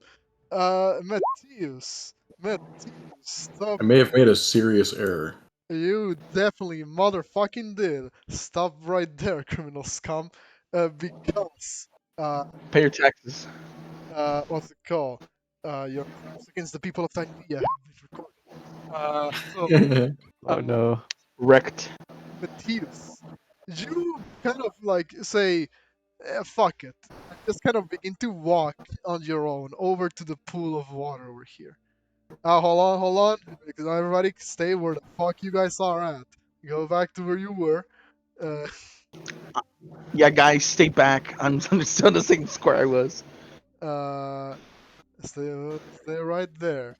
Cause, Matthias, when you're like, turning down this kind of set of almost naturally forming stairs. Hmm. By the way, there's a bit of sound someone smacking. So Well, yeah, when you go down this sort of like naturally forming stairs, you think that you're being stealthy. You think at the very least. You notice like there's this figure.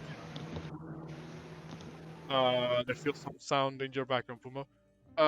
You notice there's this figure, kind of laying down on top of a rock nearby.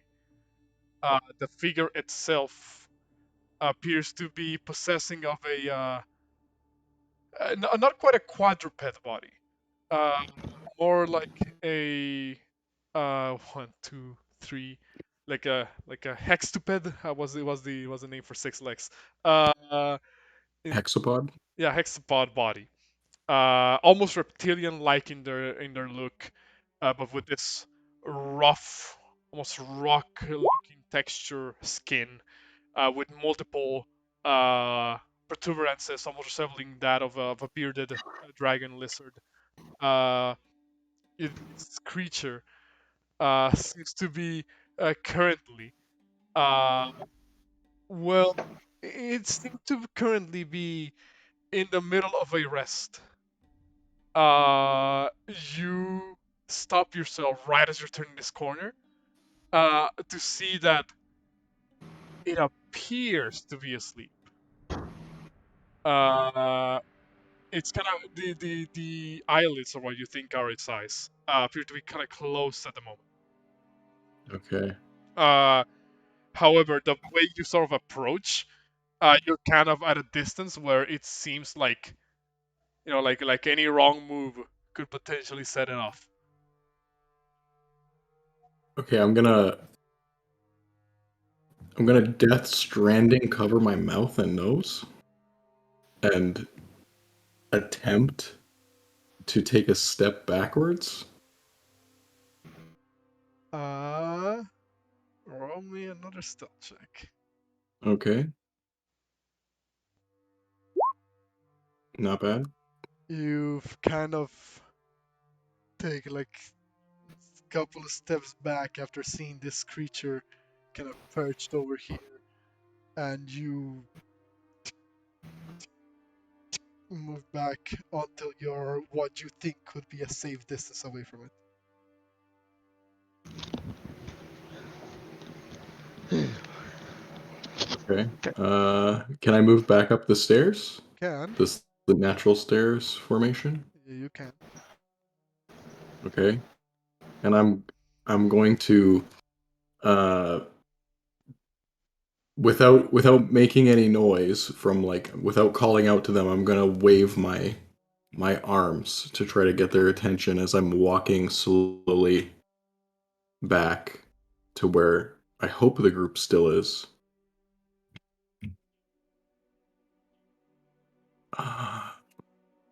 Hello, everybody. Look like you seen a ghost. There. Spooky. Shut the hell up. There's something. There's a creature back that way, and I think I was able to quietly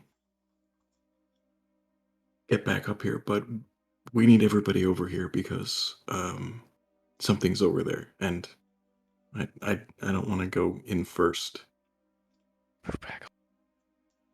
Okay, we're gonna continue to slowly move back to the group. It is so dark in here. You know, it is fucking dark. That's why you may want some dark vision. But human. So Should we try the trick?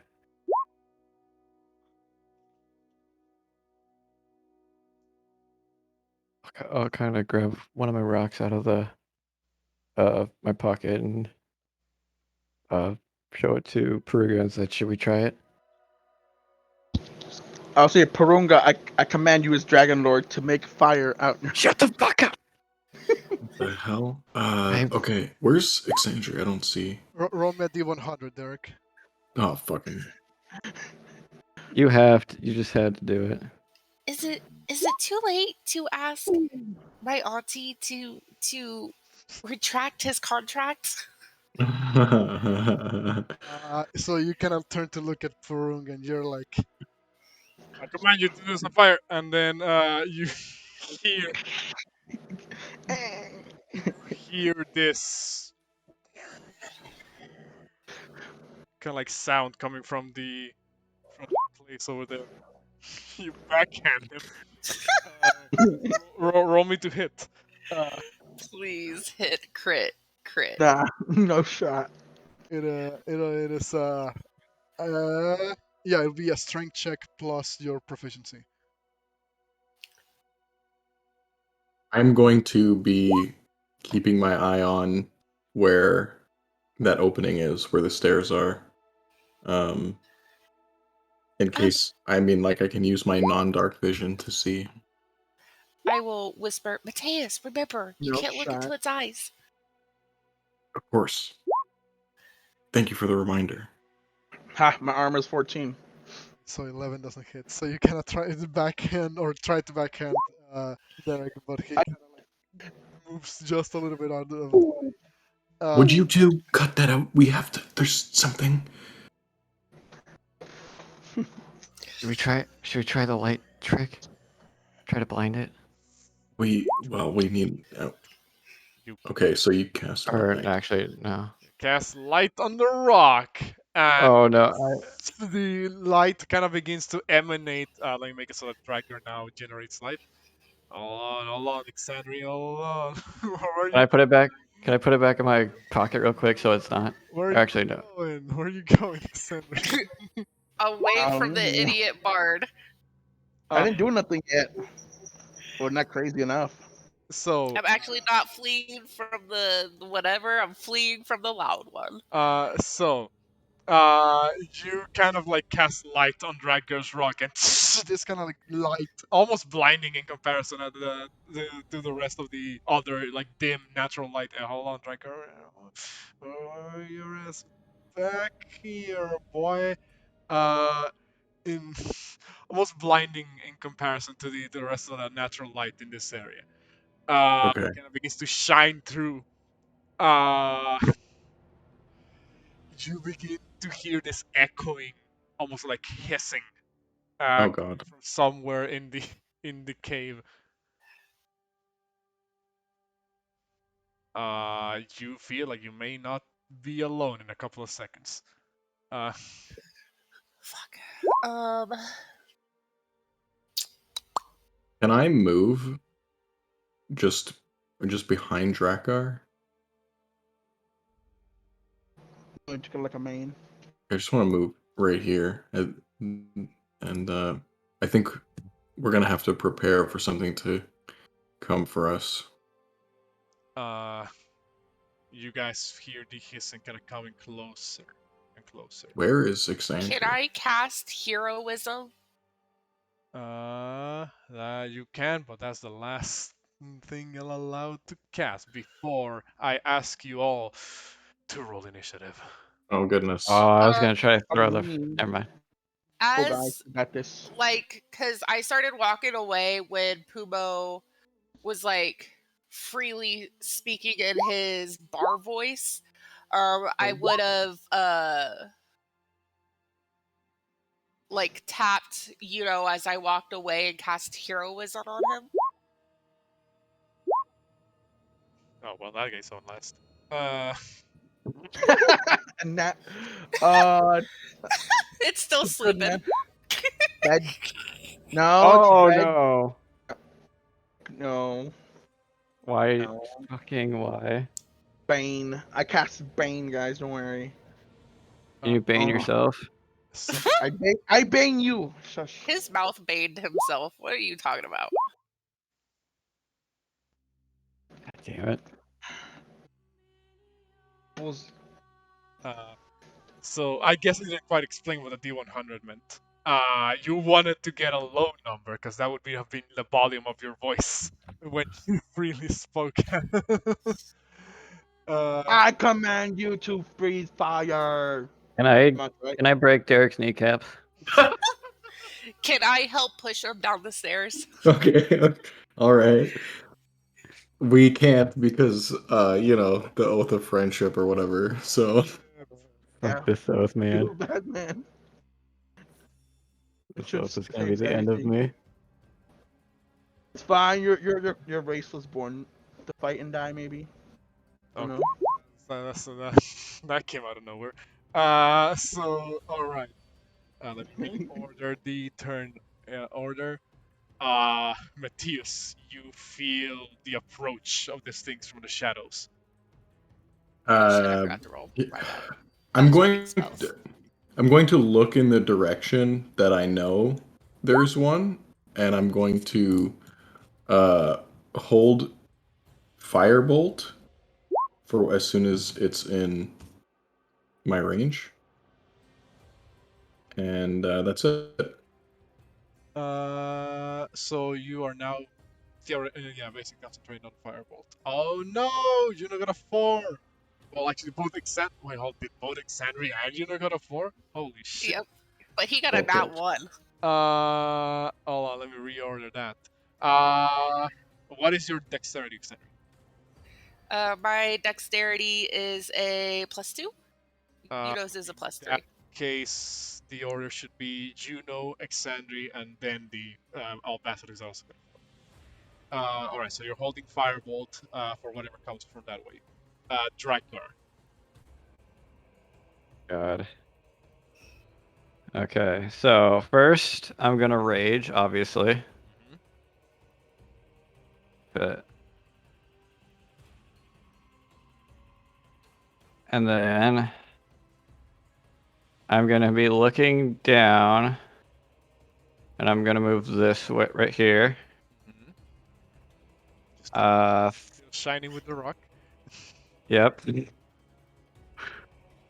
And I'm gonna grab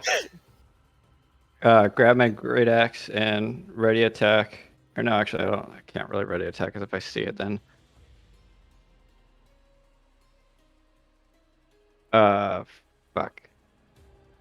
Can I close my eyes and then ready my text so if I like hear it and it sounds like he's close enough to me, I can try to swing? You would be attacking. If that makes sense. You would be attacking at disadvantage if that's the case. I'll go try it. Okay. So you close your eyes, you kind of wind up the great axe, and you pray to the gods that you scared at something. Porunga.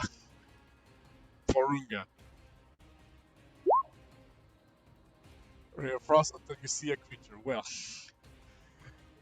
Can I reckless it or will it not work that way? Reckless specifically on your turn, I believe. You can put it up on the chat because I'm pretty sure the way reckless works is that you have to attack on your turn to benefit from reckless attack. Oh, so I can't reckless this attack. I don't believe so, because it would be attacking technically out of your turn. Give me a second. When you make your first attack on your turn.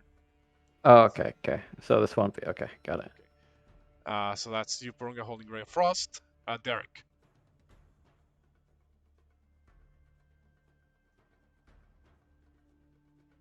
You move there.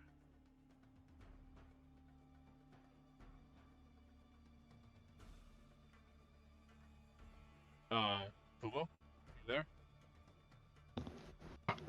Look, you hear me now? Yeah, we can now. Yeah, my bad. So I move to here, of course, and I will hold my attack. But when I see the first, or I mean, we see both of them, and or the first one, I will cast Bane. Affects three targets. You are holding Bane. Yeesh. You're holding Bane until you can see both. I mean, well, you don't know there's a second basilisk. I put it in Turner because that's how it's supposed to be. Well, okay. So scratch that. The first one, since we're fighting one, I think. Okay. Yeah. Like I was gonna say, I'll allow you to hold it until you see the second one, but theoretically speaking, you're not sure. You don't know, like in character, a second one is coming. So for now, I'll allow it, but you know, Juno.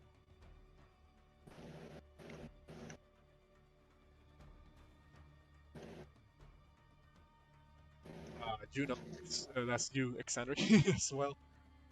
Oh. I know. I was just muted. He's going to move up to here. Mhm. And he will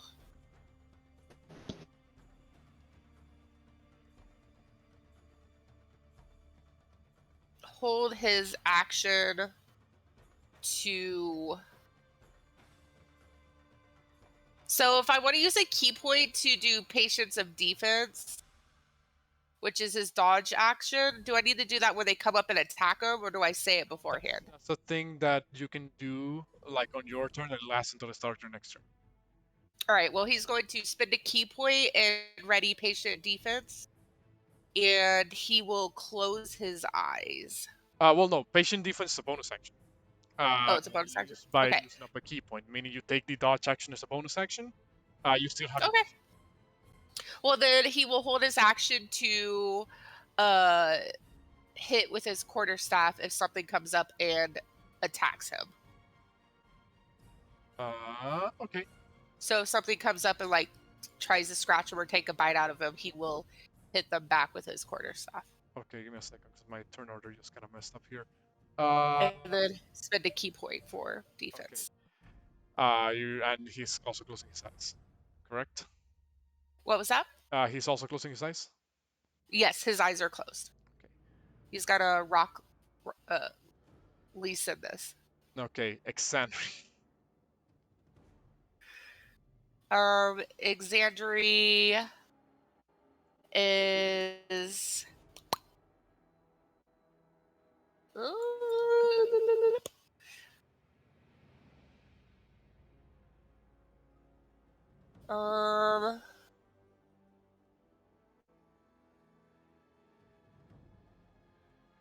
is spiritual weapon a concentration spell? No. So I can summon spiritual weapon then? Yes, you can. All right. What is the distance? Range 60 feet. You can place it anywhere within 60 feet, and it can move up to 20 feet as a bonus action on subsequent turns. If I put it right here, next to Juno, would it be able to attack anything that I theoretically think is in this spot right here? It, I believe, has to attack within the same turn that you summon it. Otherwise, you have to wait till next turn to attack with it. Oh yeah, no. I meant for like say next turn if I have it there and it's there. Considering that Drakgar is currently shining and therefore casting light on this segment of the cave, even though you don't have dark vision, you would be able to see something that comes there. So therefore, you would be able to target it with the spiritual weapon. All right, so I will summon my spiritual weapon right here. I'm gonna use the. And it shows up this really elegant looking sword that has all of these feathers that kind of form the hilt. And it's right next to Juno. All right. In that case, is that the end of your turn? I'm gonna kind of like duck behind these rocks and try to hide. Okay. Okay. Are you taking the hide action or Well, no, because my action was to summon my thing. She's just like your making sure that she's not tempted to look. your bonus action? Spiritual weapon is a bonus action. Oh, well then yeah, can I do that? Yes. Bonus action, hide. Roll me stealth. Little scaredy cat over here. Oh wait, can I use my action to hide? It's Sacred It's bonus. spiritual weapons. Bonus action. Bonus action. Bonus action is a spiritual weapon is a bonus action. You can still take Yeah. hide action as your main action. Okay.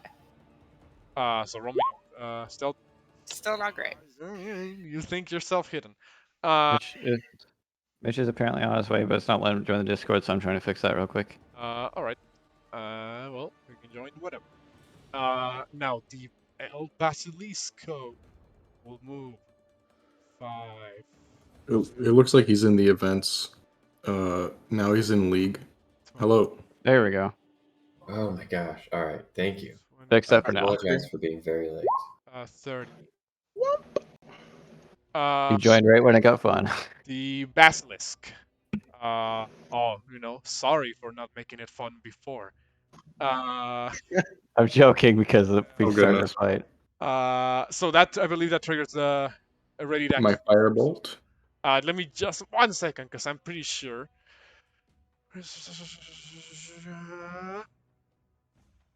Okay, so the petrifying gaze doesn't trigger just yet. So you guys can go ahead and do your attacks. Okay, cool. Those of you who held the range attacks. I'm gonna hold mine for maybe the next one.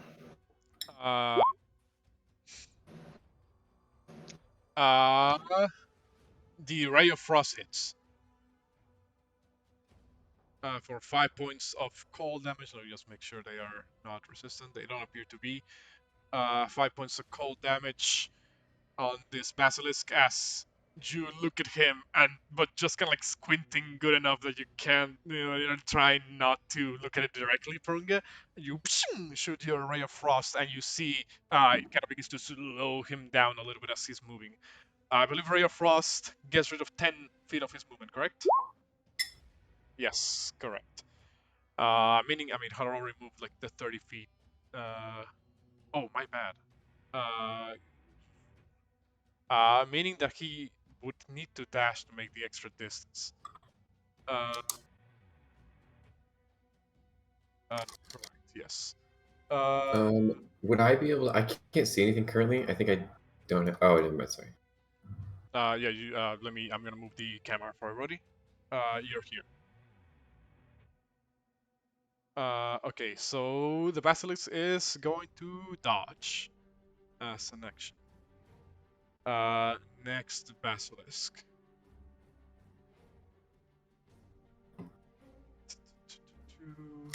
Has to take the dash action.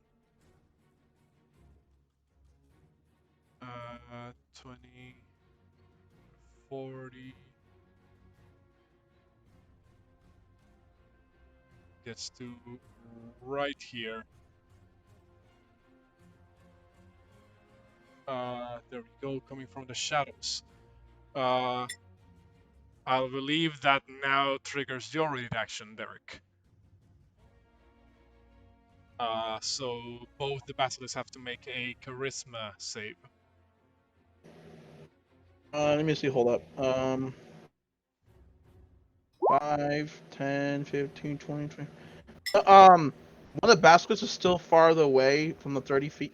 It's 30 feet the range. So, well, just this one. It'll just be that one. It'll be the first one. They fail in the he fails in the way. So he is now remained.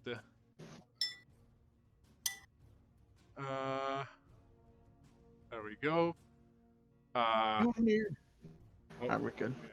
it's not marking the. There we go, purple dot on that one. So, And alright, Uh, we remove one. then the round counter reaches 1. And I have to reorder this. Metius, it is your turn, and you. Let me just double check. Creature. Oh, you are one lucky bugger. You start. You do not need to make this save for the petrifying gaze just yet. So, Excellent. go ahead and do your turn. On the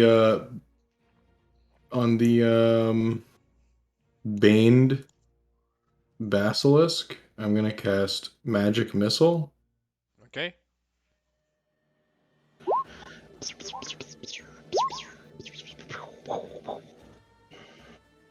So those is 12 points of damage on the basilisk. And can I turn around to face like away from them, so south, I guess? I mean, North. It's north. Like it's north. well, south. Sure. Mind you, next time when they get within range, next time you see them, even if you started your turn like turned around, if you have to see them to target with a spell, you would need to make the save against the petrifying gaze. Okay. Anything else? No, that's it. And my turn. Drakgar, do you still have your eyes closed, or did you open them when you realized nothing came by to say? I have my eyes closed, and I'm gonna start looking downwards, and then I'm gonna start moving forward until I see a shadow. Or feet. Yeah, and then I'm gonna close my eyes again and reckless attack. This would nullify the disadvantage to make it a straight roll, so go ahead. To be honest, I thought about that last campaign. Seemed pretty It good. lets me. That will not hit. Bruh. Uh, So disappointed in you. kind of like looking down, you try to guide yourself through sight. Well, not sight, through earring, through ear. And you hear the kind of like a hiss coming up closer. So you're like, there it is, and you swing, but you ding hit your axe against the ground. And then that'll be it for me. Porunga. Hold on, you start your turn.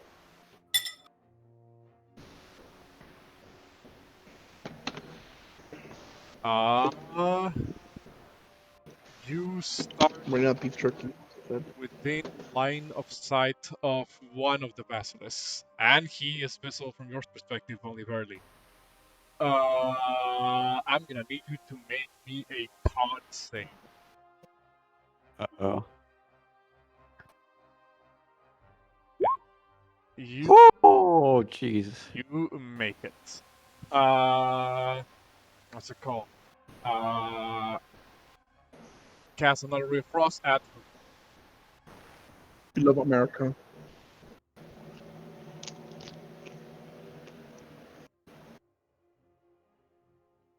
who That's bro. you're casting the ray of frost at?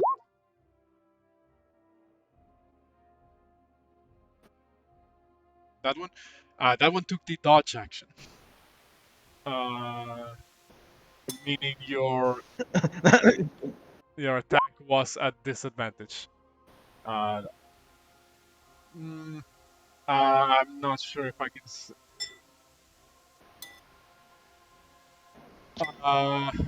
So let's one thing cleared out. You know, when usually obviously I can't expect everybody to keep track of everything all the time. But it's a little bit unfair when you realize that one of them is a disadvantage, then you say, "Oh no, wait, target the other one." So sadly, that attack will miss.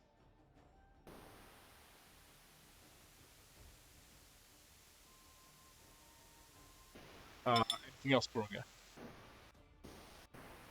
So sad.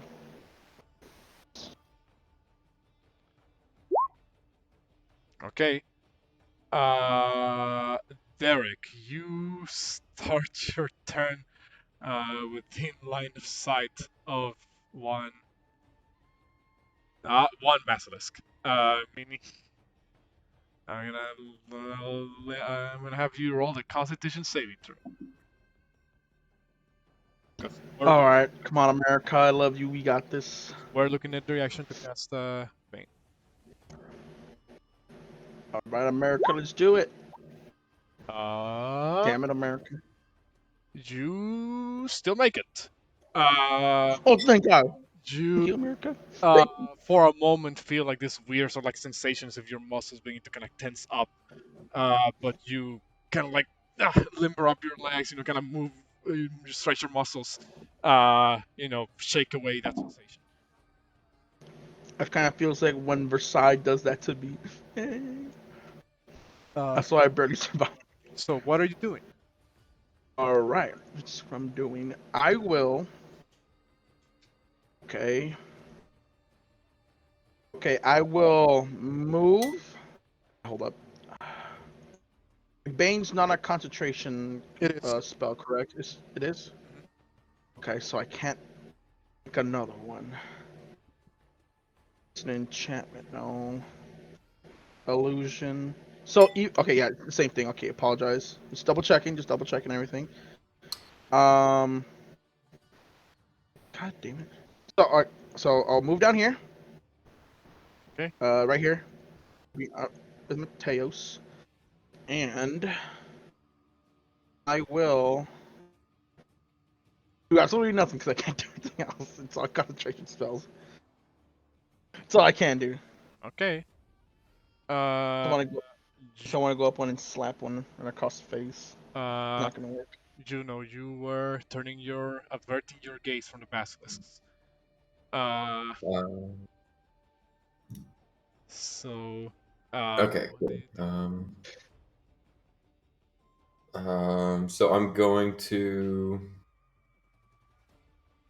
I guess, just approach this guy while still not looking at it. All right, so guiding yourself by Drakgar's like crazed battle cries.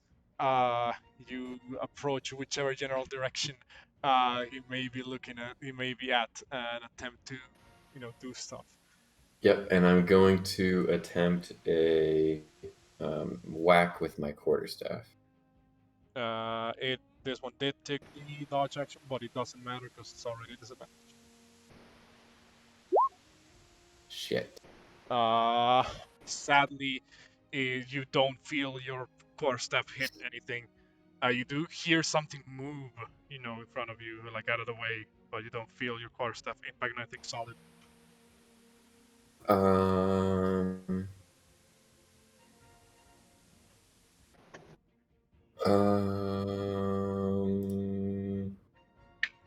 Anything else? I think that's going to be it because I think I need to spend a key point to use my Flurry of blows. To do an unarmed strike for my bonus action, right? The regular honor strike with a bonus action, you can do it every turn. It is the flurry of blows, which is 2 unarmed strikes that you have to use. Oh, I see. Okay. I'm gonna do an unarmed strike now after the quarterstaff miss. Cool. 13 also misses, sadly. Cool. Shit. Well, that'll end my turn. Or not least then. Xandri, you were looking downward, putting your face against a rock.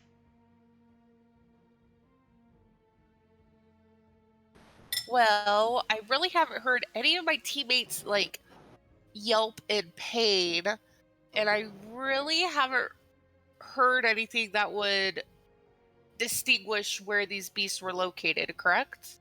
You hear some fighting like southeast of you, but and I'll say that you would have enough passive perception to hear like a set of footsteps and a hissing coming from closer to you. All right, knowing that, I will. Ooh, my screen is bugging out. I will find my way along this wall. 5. Eyes are still closed. And then I'm just going to follow along this wreckage or whatever this is, these boxes.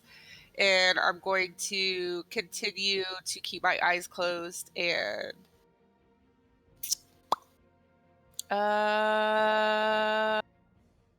cast guidance on myself. Okay. And then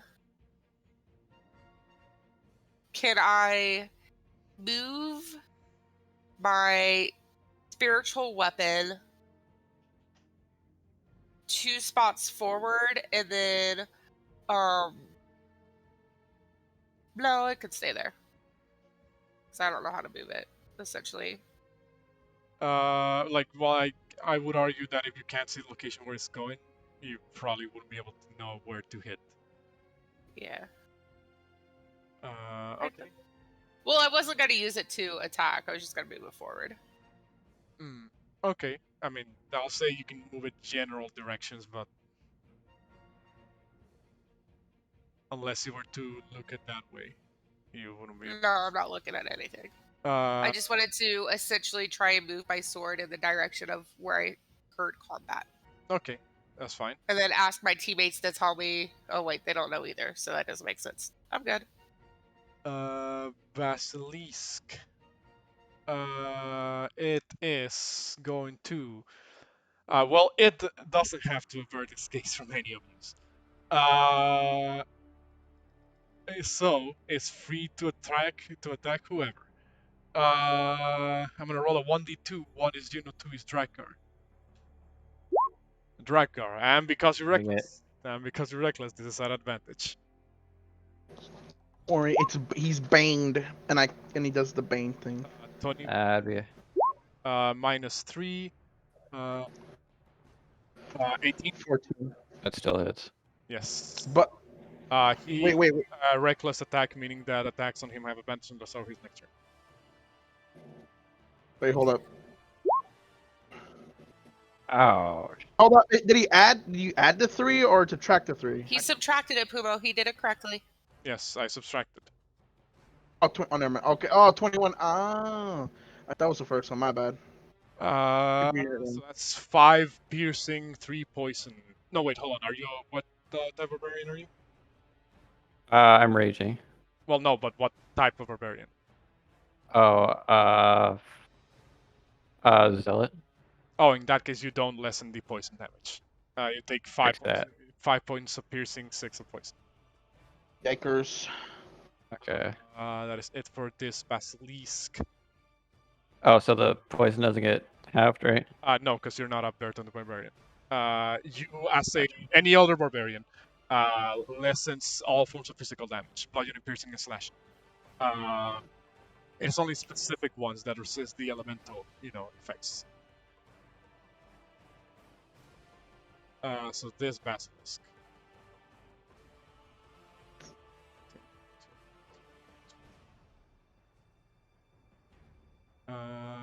Goes to right here, and it's going to decide who it chases after. I'm gonna roll a 1d2. 1 is Exandri, 2 is Porunga. It will do the dash action to head towards Exandri. Yikers. Dead. You hear something get really close to you, Exandri. All right. Round counter reaches 2. Have to do something in the background when the round counter reaches 2. Oh my god, I'm sorry, I want to see what's going on over there. Oh god. Oh god. Metius, it is your turn. Okay, Metius is going to look at Drakgar and throw a... Wait, look. Yeah. I'm hoping Drakgar is a bit big, and he's gonna, be obscuring, but Sunglasses. yeah, like sunglasses or like a wall. But if not, that's okay.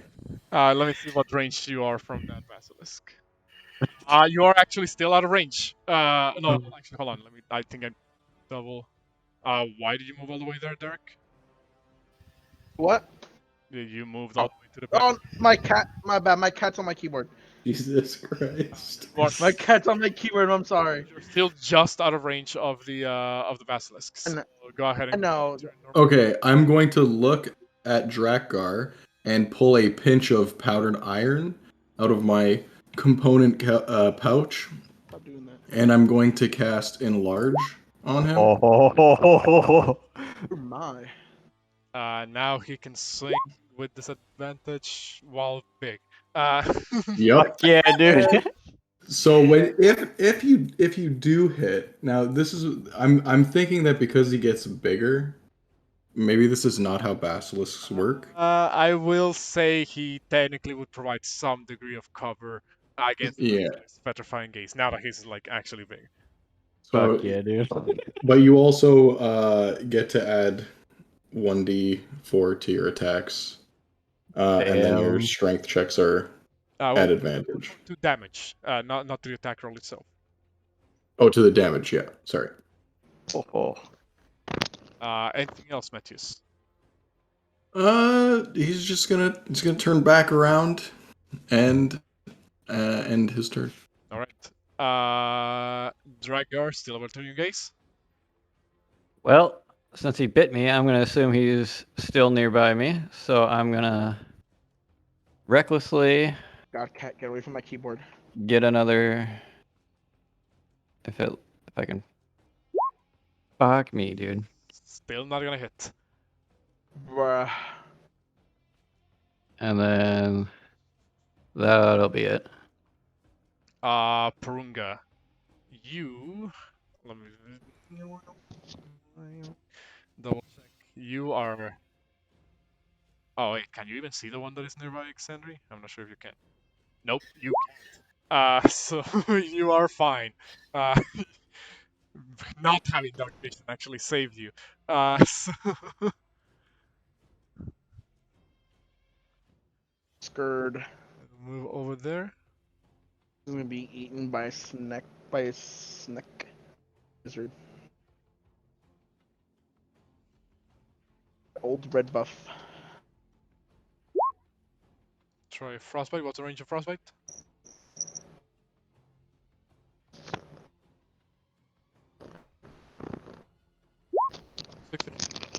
They have to make a what type of save?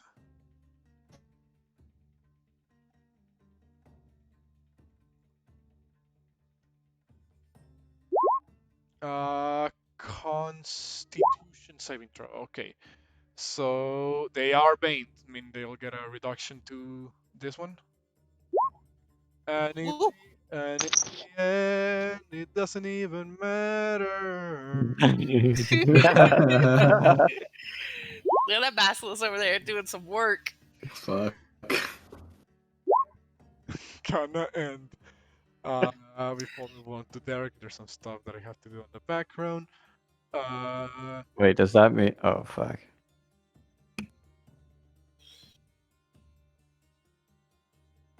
And this thing goes here. There we go. Derek, it is your turn. Are you still looking at them? No, I'm not looking at the Bane monster. I am casting Bardic Inspiration at our Barbarian that can't hit stuff. That's a bonus action. So how do you inspire Drakgar? It's something, god damn it! Okay. That's all. And he gets mad and he gets the Bardic Inspiration. No music, 'cause you don't deserve it this time. Oh, And that's your and bonus action. You still have an action? 5, 10, 15, 20, 25. As of right now, I don't know if the snake's at Sandra, right? Uh, you probably wouldn't. Wouldn't? Okay. You saw a second one, but you're not sure where, and even doubly so if you're averting your eyes from both of them. Well, I will just one step here, and that's it. And I'll look. No, and I'll look at the boxes. Okay. Ooh, a rock. Le Basilisco. Will take a bite. I'm gonna roll another 1d2. One is Juno, two is Drakgar. Swear to God, bro. Drakgar. This Basilisco. Fucking hit me. Come on, bro. Hit me. Hit me. Advantage, but a Dang. minus a d4. And in the God end, damn it. it doesn't even matter. I got. Let's go. I can take it. Just as bad as me. Juno's like mega buffed up too. All right, and then what I'm gonna do is I'm gonna activate. It's Stone's Endurance? Yeah, Alright. if it. Roll me a d12 plus your con. D12. 4 plus con is 2, 6. So you reduce 6 out of the 10 points of damage total. Is it Meaning you take 4. 4 and then is that and then half that, right? No, that is already halved. Oh, that's after the half. Okay. Sorry, I was trying to do math in my head. Okay. Peps. That's not good. There's everything the Basilisco can do. Exandri, you hear something close, but you can't see it. All right, with my eyes still closed, I'm going to swing my hand around and I'm going to, I guess, cast Sacred Flame at a disadvantage. Well, no, Sacred Flame doesn't have an attack roll. I believe you actually have to see the creature to cast Sacred Flame with them. Oh, really? Hold on, put the description in the chat. A creature you can see within range. Yep. Never mind. Don't worry. Plan B. She's going to hear the creature. She's going to spread her wings, and she's going to use the wall as the guidance, and she's going to fly up the wall. Hell yeah. Fly how far up? Hi. Well, how high up is the place? I did say that the ceiling kind of goes up to like 20 feet.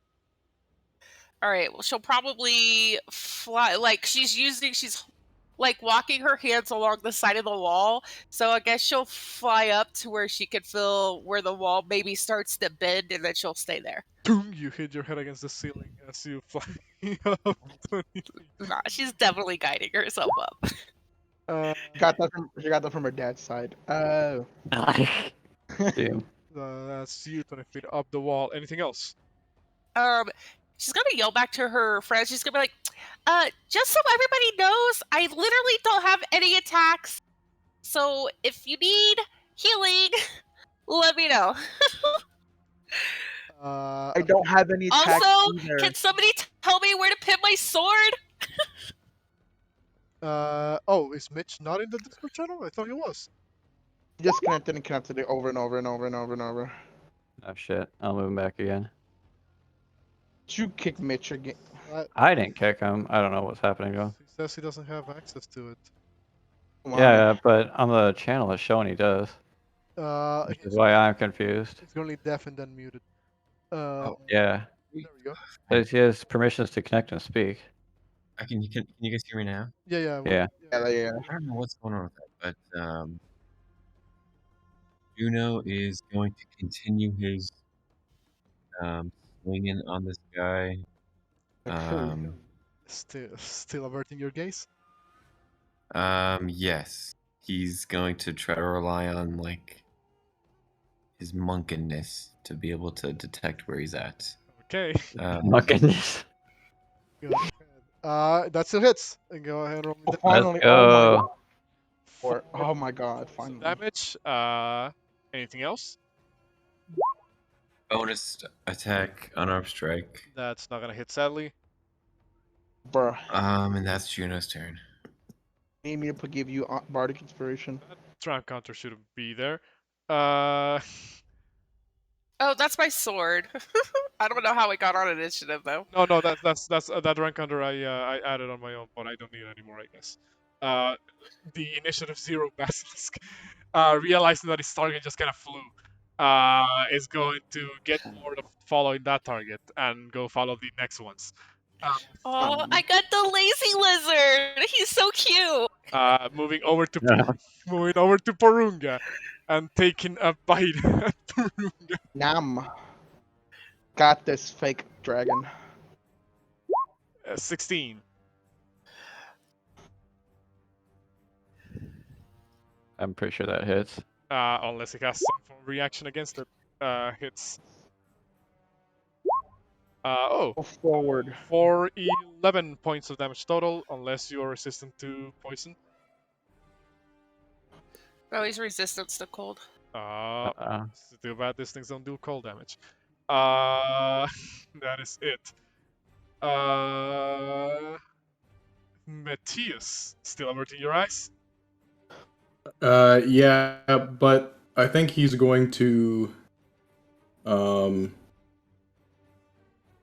try to shout out orders quickly for Alexandri, because she said she wanted somebody to guide her weapon, and he's just gonna say move it about 5 feet east, and then he's gonna cast. He's gonna have to look up at the baned, the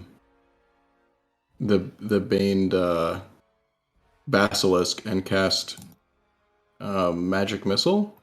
You are this petrifying gaze. This petrifying gaze range. You technically are within the range of the other one, however. But you're not looking at it specifically, I guess. I don't have to roll anything for that.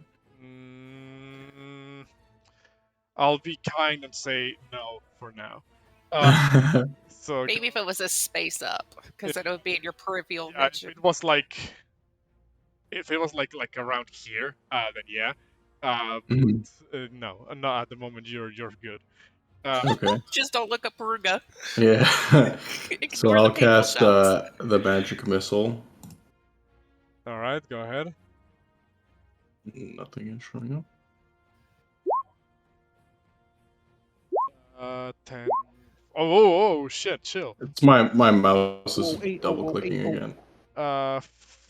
14 points of damage on El Basilisco numero uno. And you hear like this squeal almost coming from that direction. Oh gosh. As if this thing is not having a good day.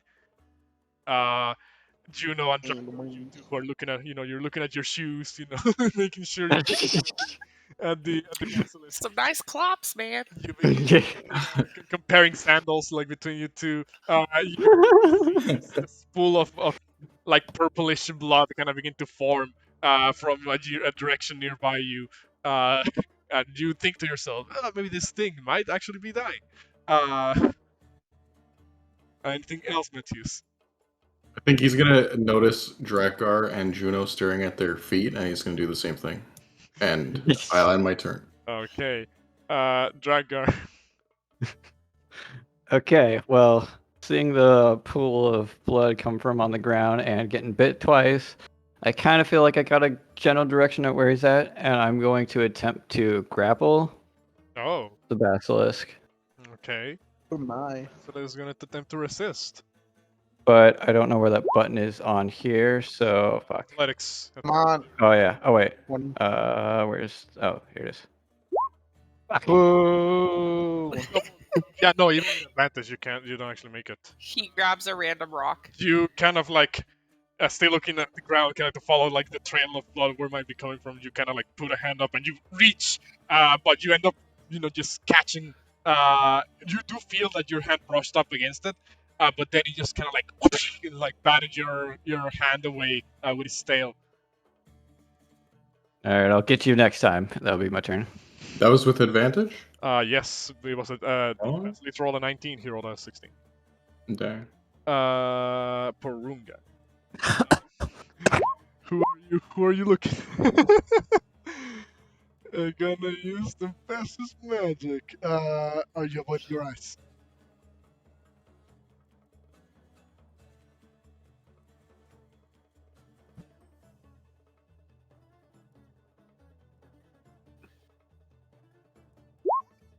I'm gonna tell you would need to look at one of them, meaning that you would need to make the con save.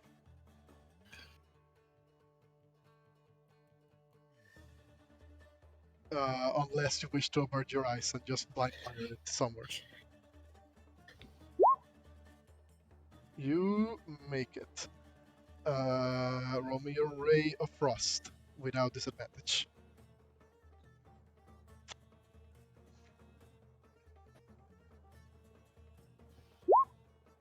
And in the end, it didn't even matter. So my team's so Dude, the fucking so DM's just taunting us. team's so bad. God damn it, guys. It is not looking good for the Squally. And it's looking even worse if you guys were to see what I'm seeing on my end. Team just can't hit. That's the problem. So, Derek, it is your turn. Eric just Since- get turned to stone so I can use him as a battering ram. Trust, you're the one that can't even hit, sir. I'm not even looking at him. Exactly. So bad.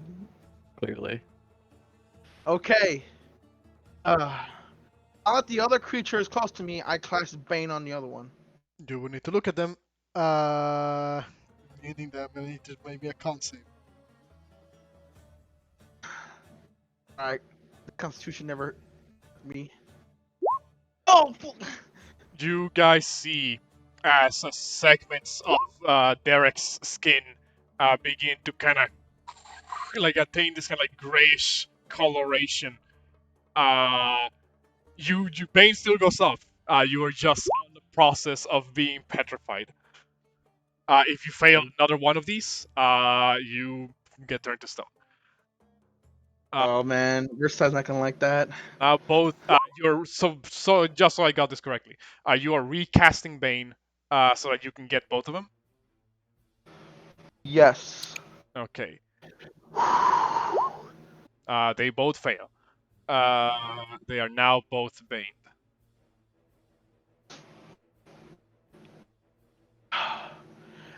And for that, I will now just walk up Nope, you the box. cannot walk. Oh yeah, up because you are restrained, meaning your movement speed is 0. okay, so then I'll just look down.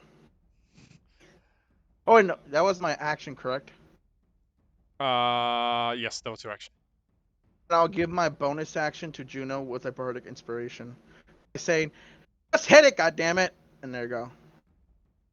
Oh, yeah. Juno.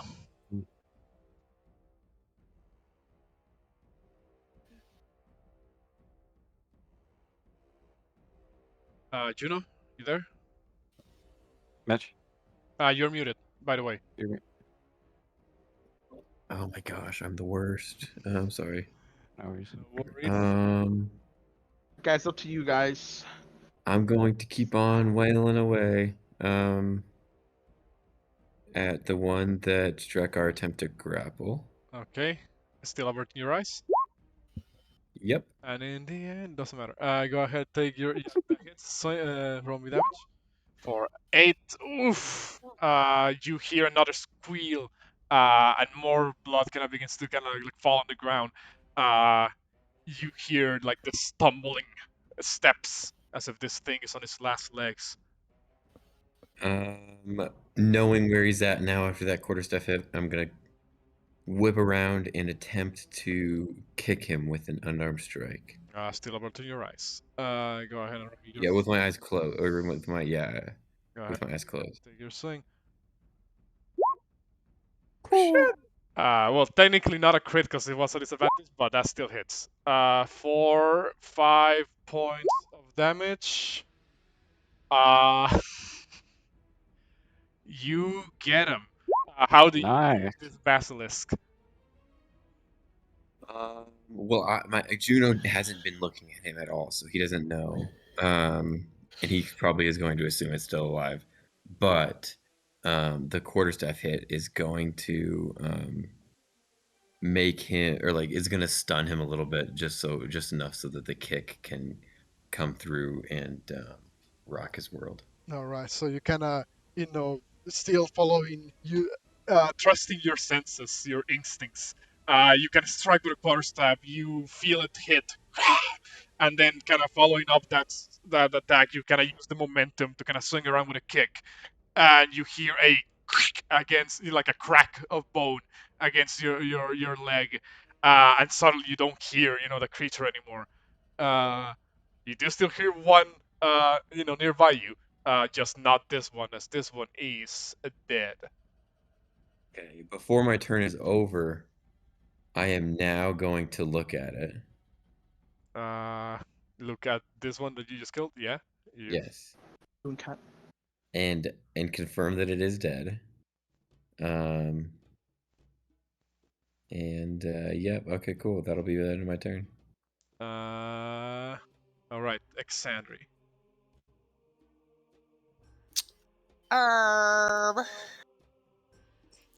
She's going to do what Matteo said, and she'll move her sword to the east 2 squares, 10 feet, because she doesn't know it's dead.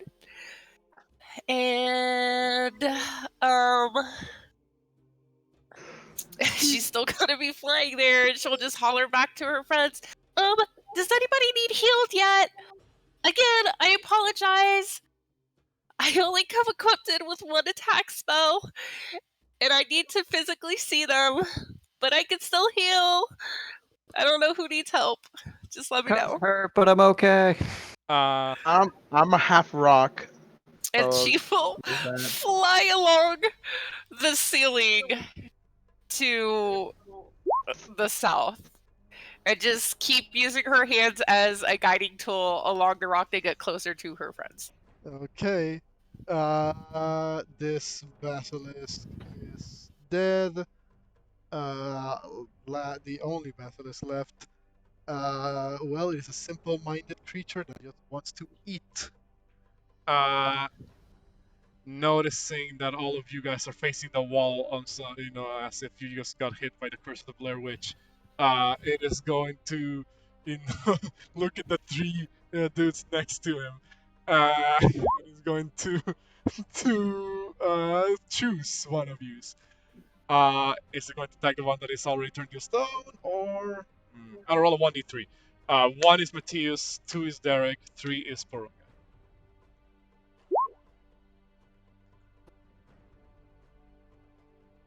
It starts with one thing. The basilisk is gonna move up and attack Derek. You are restrained, meaning this is an advantage.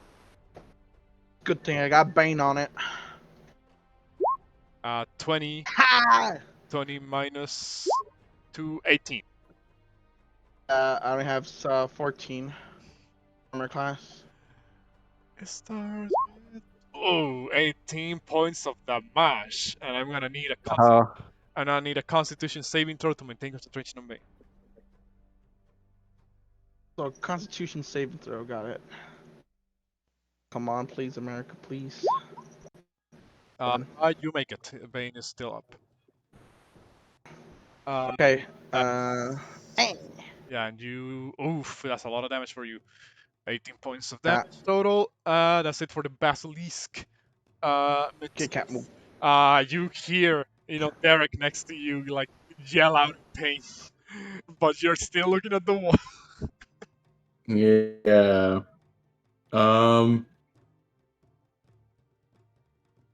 I'm just going to. Can I move? I'm inside of its combat range, right? But can I move within its combat range without triggering an attack? Can. How are you doing that without, So can I move here? I guess my question was gonna be, how do you do that without confirming its location? Well, I'm going to look at it. Ooh. And what I'm going to try to do is I'm going to try to hit it because they're simple-minded creatures, I'm just gonna hit it so that it looks in my direction and not at the rest of the party. In that case, make me a con save. Okay.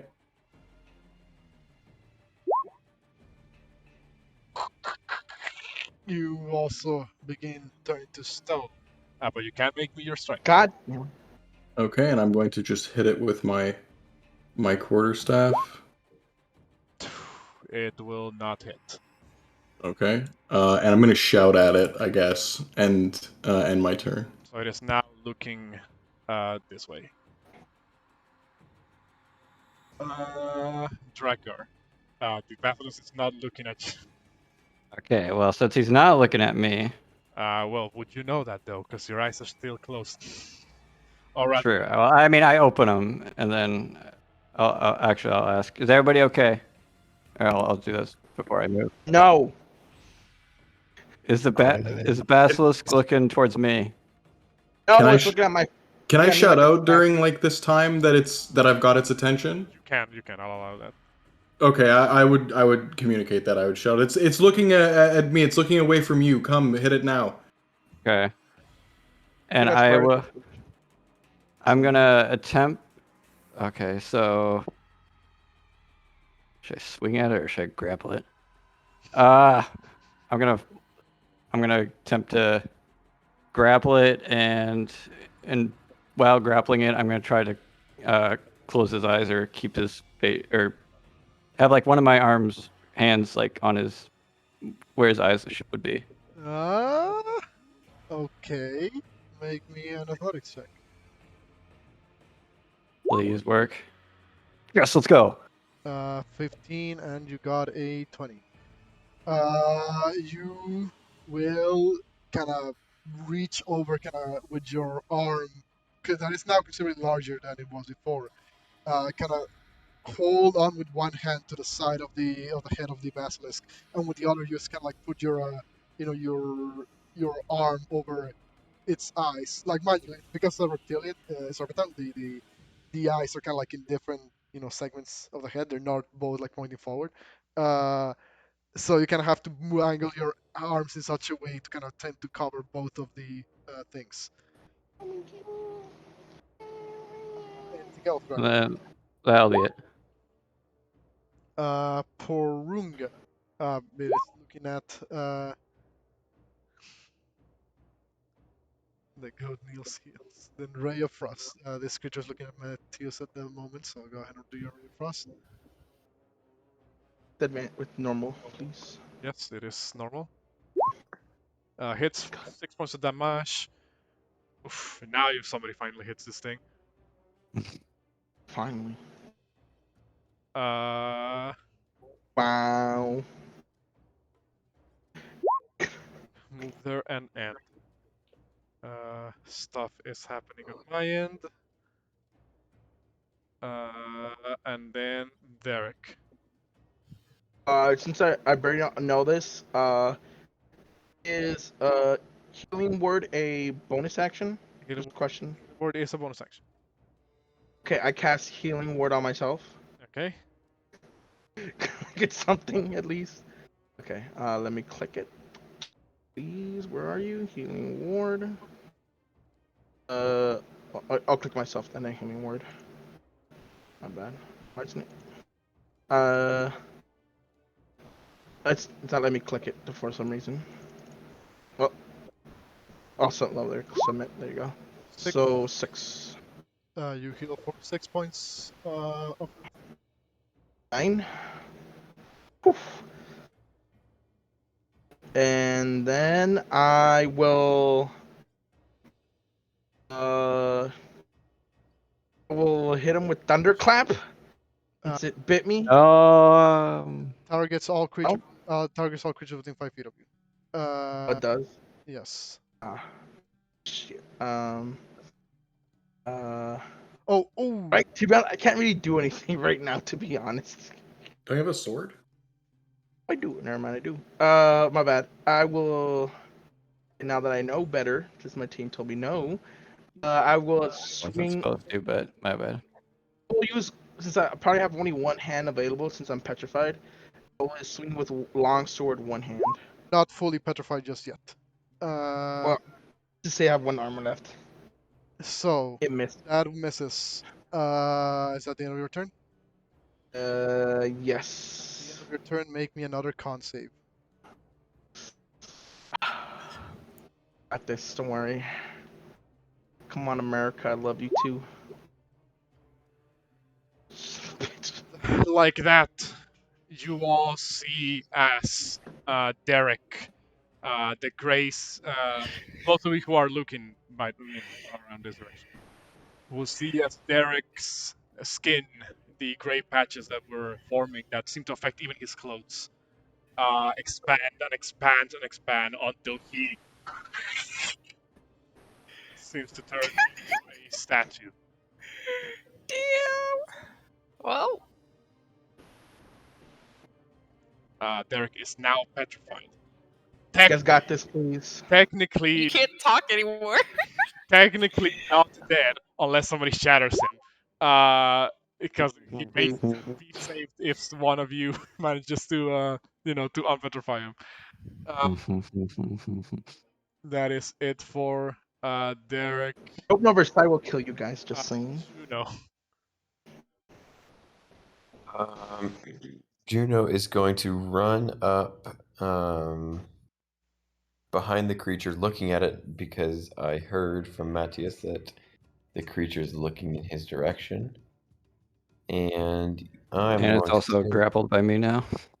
Oh, cool. So I'm going to take a quarter strike hit, which should be at advantage, right? Because he's grappled. No, grapple doesn't give you advantage. It's restraint that gives you advantage when you strike. It don't matter. Yeah, it doesn't even matter because it's a crit. So that's 9 points of damage. It doesn't even matter. That's another hit. And For 7 points of damage. The basilisk is now Juno, you who can see him, and also you, Drakgar, will see that the basilisk is looking pretty beat up. You will also see that there's now a statue next to you. move me, please. And out of town. Well, no, you can't even talk. No, there's not even is. You're just There's not even sound. You're dead silent. Meaning that Bane disappears on the basilisk because you can't concentrate on it anymore. Anything else, Juno? Nope, I think that will do it for now. Can't you spend a key point and hit again? Yes, but I don't feel like we're in too much danger right now, so. I mean, true, but you could ensure the. Exandri, go ahead. I just hear a lot of noise. Nobody's told me they needed a healing yet. Again, sorry. I'm not that useful. I could use one, but I'm okay.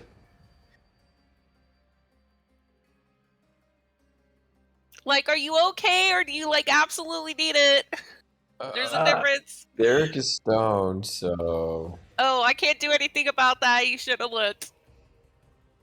It's just a flesh wound. Okay. She will. Is it safe to come down? Yeah. Slowly scale down the wall with her movement I got it handled. till she's on the ground again. Okay, you're down. Back on the ground. Go down. Eyes still closed. That's it. Okay. The basilisk is technically has its head covered by Drakgar. It will, however, turn back and attempt to snap its jaws at the creature who is currently grappling it. You try me, bitch. 15. Oh, that hits. You take 6 points of piercing, 6 of poison for 12 damage total. Ouch, Jesus. I might need that healing. That is it for the basilisk. Metius, yeah, obviously you don't need to make the save at the start of your turn because basilisks start looking this way, and you're also already turned yourself. But you will need to do it at the end of your turn. Okay.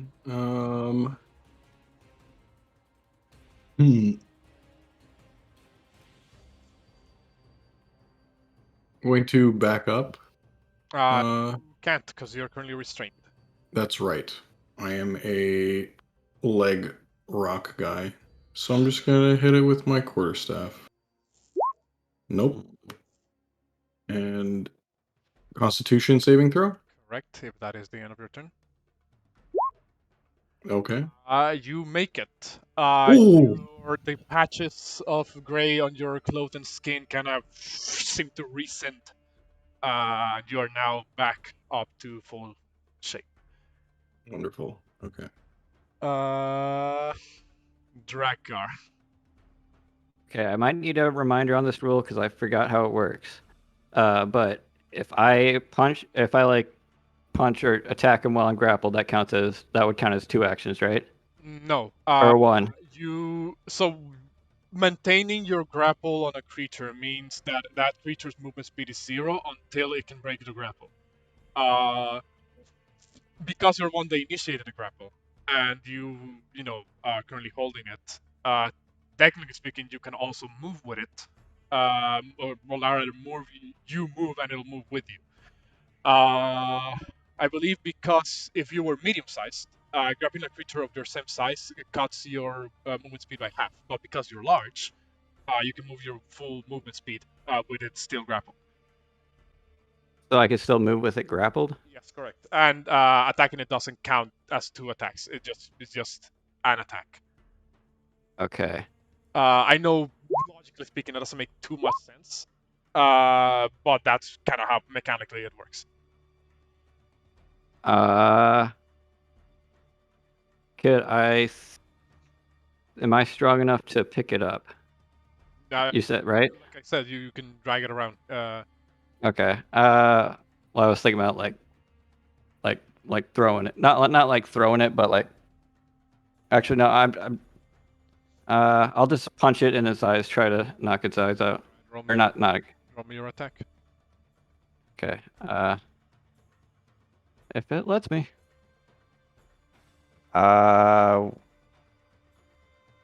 Which It would, you know. Because I don't have like a unarmed strike as one of my attacks. Well, technically, you can just attack with your greatsword.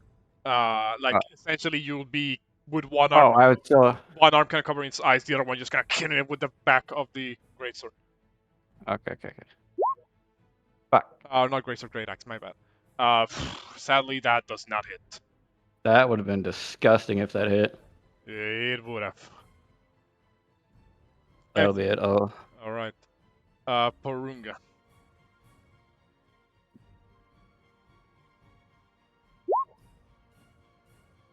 I know I should have. Go ahead.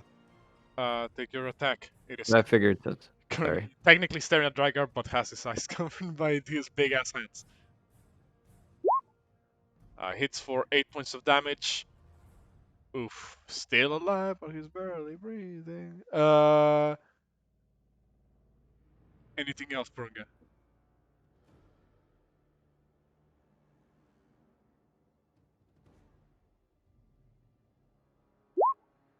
One sec. What do you have for me? Some sauce?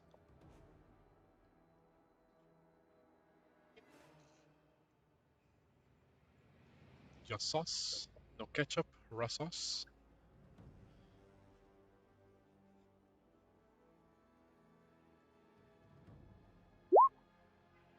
Quicken spell. So you're gonna use a bonus action to cast what?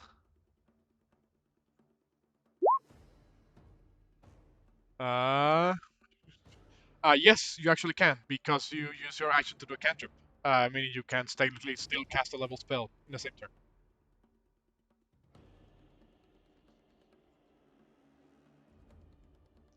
So do you want to do magic missiles?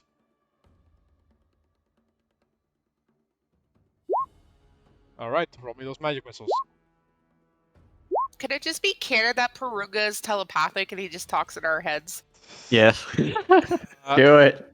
You kind of decide to split your attention here. With one hand, you begin the like the somatic, like the incantation from magic missile. With the other one, you shoot with the firebolt. I mean, a firebolt, ray of frost.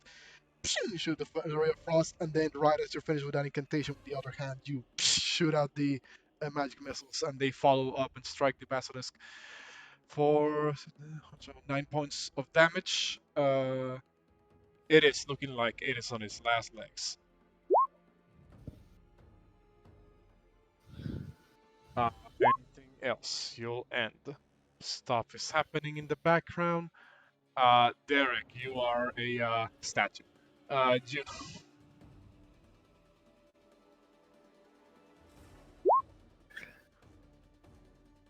Did Juno?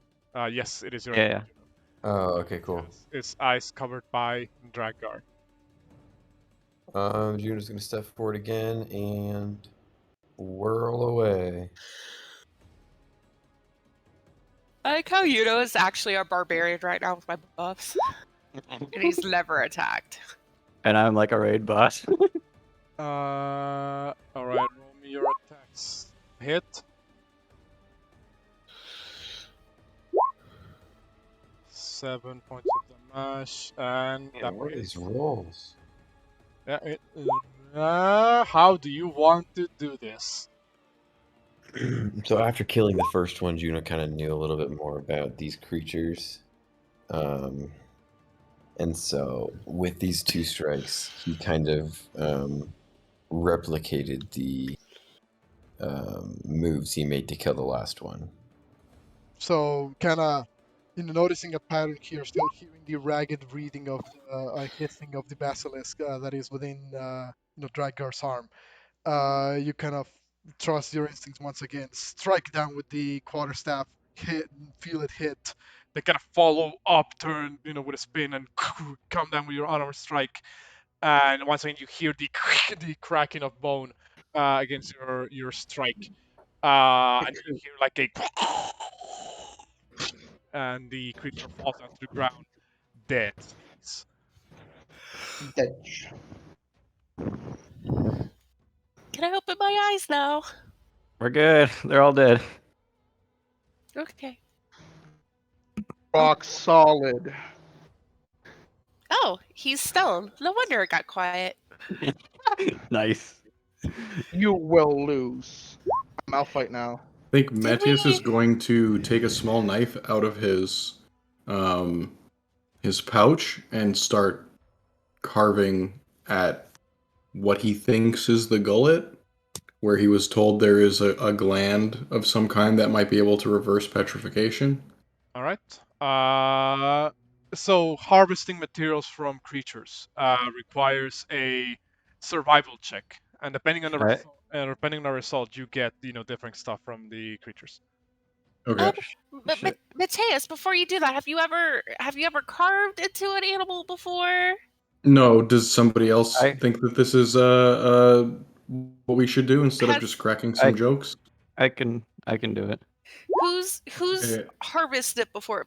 You roll way too quick. Okay, never mind. You can just do basic. You wisdom. also Drakgar, you would probably by now have shrunk back down to your normal giant Aw, size. feels bad. It's only like 1 minute concentration. I'm not huge. And can I? Oh, I guess you rolled already.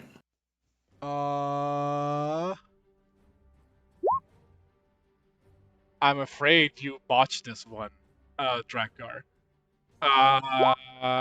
You kind of a bit impatient. Whether it's because your friend is currently a statue or because your hands are too big to carry this creature. You kind of like go in and you think you hear like this, like the ripping of flesh of the basilisk.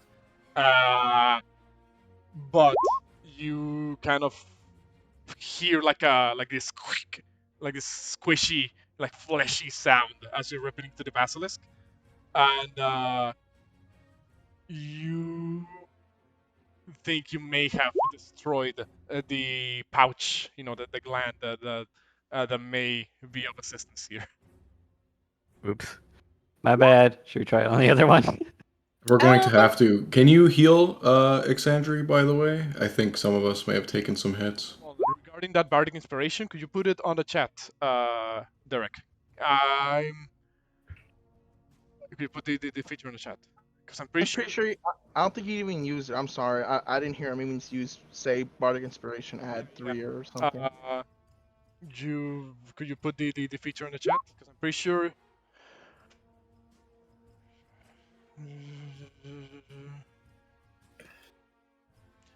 No. It lasts. It doesn't matter if they're just currently stoned. The bardic inspiration is still there. Oh, then I'll use it. Well, it's a bit too late because I already said there is. Oh, okay. Never mind. I'm Oh, actually going to ask Juno if he would attempt to try and harvest the second basilisk instead of Drakgar. Can I do something to assist whoever is going to make the roll? You can provide the help action, which gives advantage on the roll. I will also cast guidance on Juno, not Drakgar.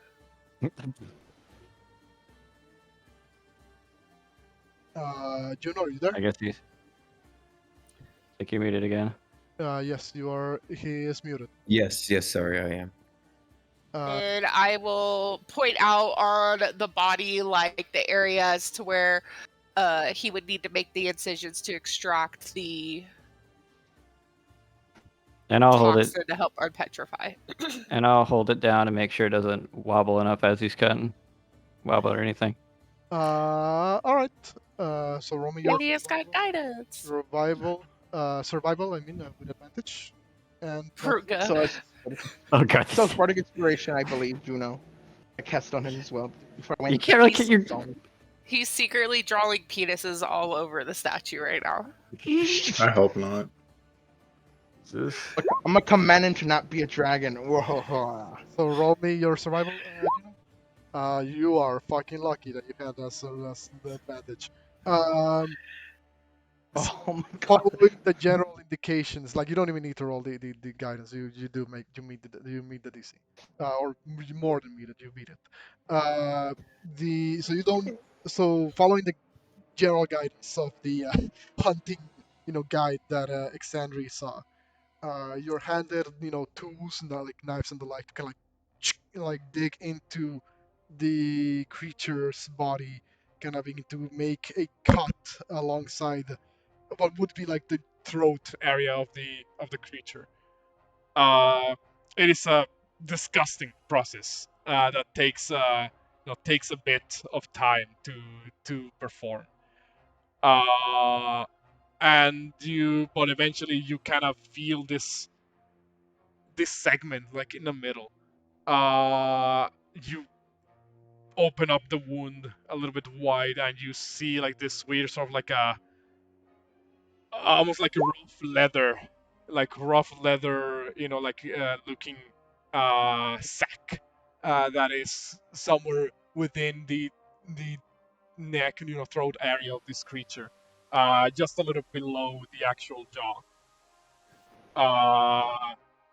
You make the necessary cuts around it, and you pop out the object. You get a gland of basilisk bile. Sweet. This can be used to make, anti-petrification ointment. All right, cool. So I'll hand that over to whoever I think can make that. So I'm kind of hand it out. Who wants this? Oh, we'll definitely probably have to take this to town and somehow figure out how to drag his stone body without breaking him. Or we leave him I got it. And here. I'll just pick him up. Okay. Also, I don't think we should leave right this second, so you might as well just put him back down and leave him there for a time being. Okay, fine. Rock solid. I'm also kind of hurt now. Ugh. Well, you have 2 potions. Yeah. I'd prefer not to use them. But true. Did anybody check these crates that have some of them have been eaten? I did I- mention that whatever supplies were inside seems long gone, as if they were taken by by whichever creature, bit into the, crates. All right. We should finish excavating the cave and making sure there are no more basilisks left. We should also make True. sure that there's no nests or eggs. And if there are eggs, we should probably take them back to town. What? Okay. Yeah, I don't know. Yeah. Do we think that we could handle some more of these creatures? Well, the whole reason why we came here is to destroy them so we don't have to fight them tonight while we're chained to a pole. Mm-hmm. Do we have time for... Well, I guess we should just start looking then. I still have quite a few spells that I could use in battle. I just can't fight. I don't exactly come equipped with battle spells. I just come equipped with more assisting spells. Juno still looks really healthy. I pretty much made him equivalent to Drakgar for that fight, but it does look like he got hit. I'm the only one that really got hit besides Porunga and Derek. Well, if one person wants to stay here and watch Derek and holler if something starts to happen, maybe? I'll do that because I'm pretty healthy. Rock solid. But you should probably be with the group that is exploring the cave for battle. Should Since you are super healthy and super buffed up right now, you would be wasted being left behind. I also probably go with, because I could, even though I'm pretty hurt, I could try to help. Or should I stay back? You can come too, mainly because you're also one of our frontliners and you're currently enlarged, which is a No, benefit for the party. that has definitely worn off by now. Well, how long does enlarge last? Like a minute. Oh yeah, I thought it. it definitely would have worn off by the time you were getting around to harvesting a second. Yeah. Metals. Oh, I'm small again. Well,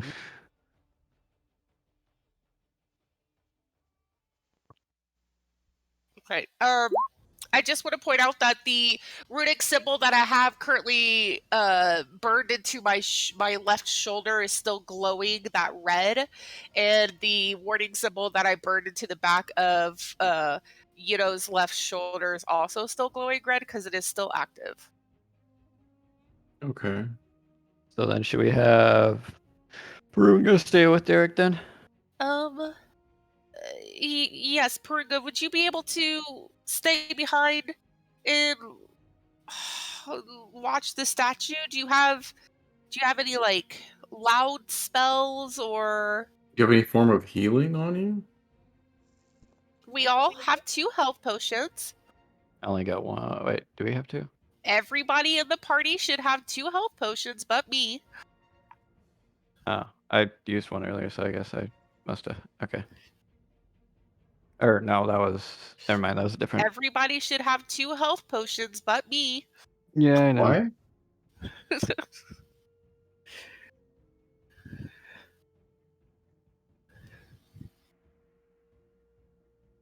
And I'll drink one of them now, I guess. Go ahead. 2d4 plus 2. D4. What? No. Maybe. 2d4. 3 plus 2 is 5. Alright. Heal back for 5.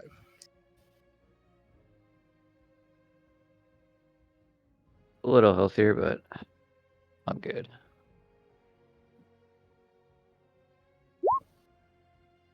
Doing 1, 2. Go ahead.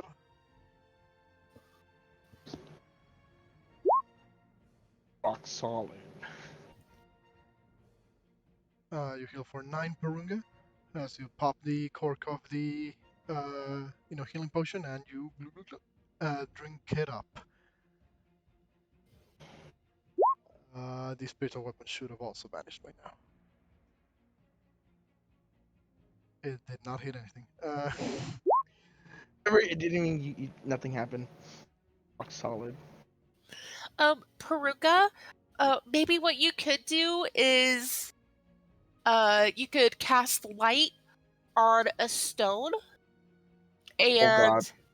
if I wonder if you could cast light on Derek. That would be funny. Nice.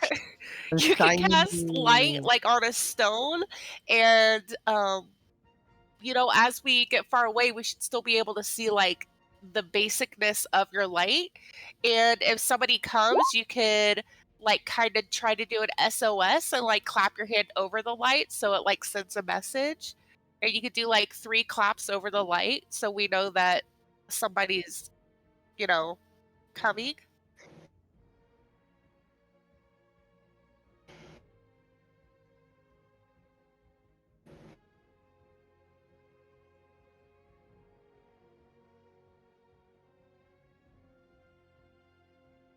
Stuck in stasis feels like home. Stuck in stasis. That's fine. We could find another source of light. Wait, can we find another source of light?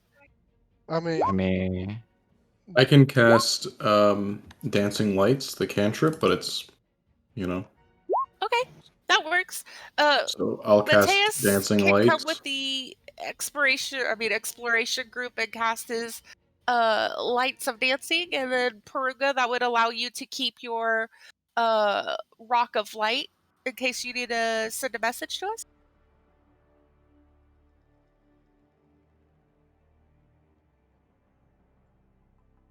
Yeah, we do have torches too, but Well, we have to go underwater. yeah, exactly. We may have to go underwater because there's still that other area of the cave that we didn't check out. Oh yeah, you're talking about the It's like very east. It's northeast very of here. east. I mean Um, northwest. I believe before we go that way, we should at least escort Drakgar. Drakgar should escort Derek closer to the exit of this place, so that way Puruga can assist us with going to the northwest. But probably just for this little cavern over here where the water is, he could stay behind and help guard. That way we all kind of still stay together. Well, we don't know how deep this pool of water is. Oh, We should check it out like just briefly before we do anything, I think. yeah. I mean, I'm just going to assume, but earlier when we first got out of the pool of water, there was also a pool of water to our east. I think it might just loop around and be connecting to here. If I put my hand in the water, how deep is it? An octopus sucks you in. looks around like around 6, almost like 5 or 6 foot deep. Okay. It's about 6 feet deep. Can I see through the water at all? Like, does it look like it goes somewhere, or is it just the floor? With the dim, Probably not. It's pretty dark in here. the dim light in this area, I'll say you wouldn't be able to, especially because you don't have dark vision. Alright. So you sadly wouldn't be able to see if it leads anywhere, if there's like another tunnel connecting this one. Or, Can I send one of my dancing lights into the water? Give me a second. You will send a dancing light. I forgot to make a lighting asset for dancing light. But it's fine. It only shines like 10 feet. Yeah, it's super dim. Okay, so It says that it's a range of 120 feet. Alright, so makes 10 foot of dim light. Is that correct? Yeah. In that Triple check. you pull out a dancing light and you send it forward. How far forward do you send it? I want to just as far as it can, but under the water, so 120 feet Uh, away from me. Well, this is only like 20 feet here, so oh, whoops, that's yeah, something like that. As soon as I can't really see it, I would stop and call it back uh, because I can't see over there, right? It's just like the light. well, no, it is still the lake itself has like those pools of of glowing moss, like Oh, okay. on the above, the area, right? All right. So you technically can still see a bit of a distance, and you see the dancing light go over like this little like small rock islands. Unless you're still keeping it underwater. Uh, Eventually, you move it all the way here in the back, and you begin to see something. Something that you don't quite know what it may be. The dancing light is like you still have some range on it. Oh no. You still have some range on it, so you kind of, you know, do you move it forward? I want to move it forward. Oh Jesus. That is what you see. You see this four very large-looking oval-shaped objects, kind of nestled around in a small, sort of like a circle of rocks. The eggs themselves have a similar. Well, you can't tell coloration too good from this distance because it's only the dim light you have to shine up on it. But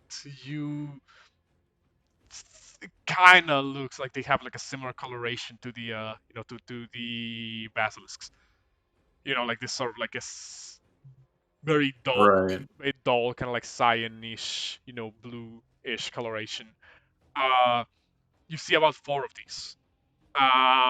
From this distance, eyeballing them, probably around you know, like around 4 or so feet long each of them. Can I from here? Can I try to see if they're like moving at all? If there's anything going on? Maybe a perception check. Perception. No, They I don't don't look think. like they're moving. Okay. I'm gonna call my lights back and inform the group of what I've seen and where they are. Okay, you call your light back. I'm gonna move back here and just let them know what I saw. There's some eggs at the northmost part of the cavern over here. There's about 4 of them. They're quite large. Just Um, eggs? all I saw was eggs, so maybe we need to go deal with them. By quite large, what would you have for a comparison? Well, it was pretty far away, but the guess I would hazard is about 4-ish feet.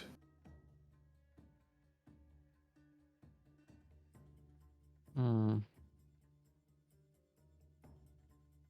Does anybody know?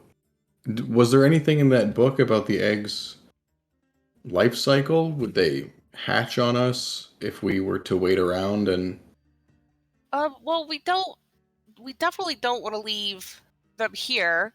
certainly? Would I know if eggs catch a really high bounty? I mean, for I'll say you would have read somewhere in that book that for the for the eccentric collector, those who may be interested, this could fetch like a high price. But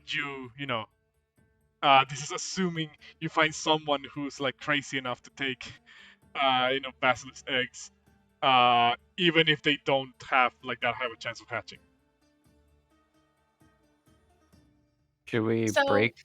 I think we should smash them immediately. Yeah, that's what I'm thinking. To be honest with you, I really Uh, don't. I I don't think. don't think we should smash them. Why?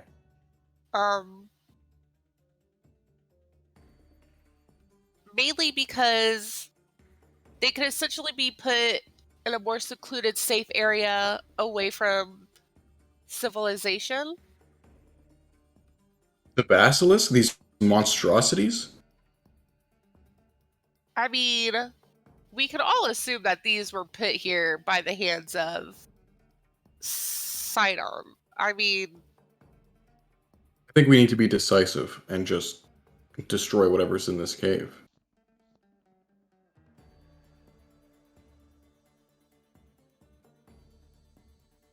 I think so too, but I don't know if it's gonna backfire as a thing. Well, I will defer to the group's judgment. Porunga thinks that they could be tamed possibly by your father. they could. If they could make some really cool guard dogs for the yard, that'd be pretty cool. True. I mean, they could be. Somebody could make them like some special glasses that they can still see out of, but people don't turn to stone. True. Mhm.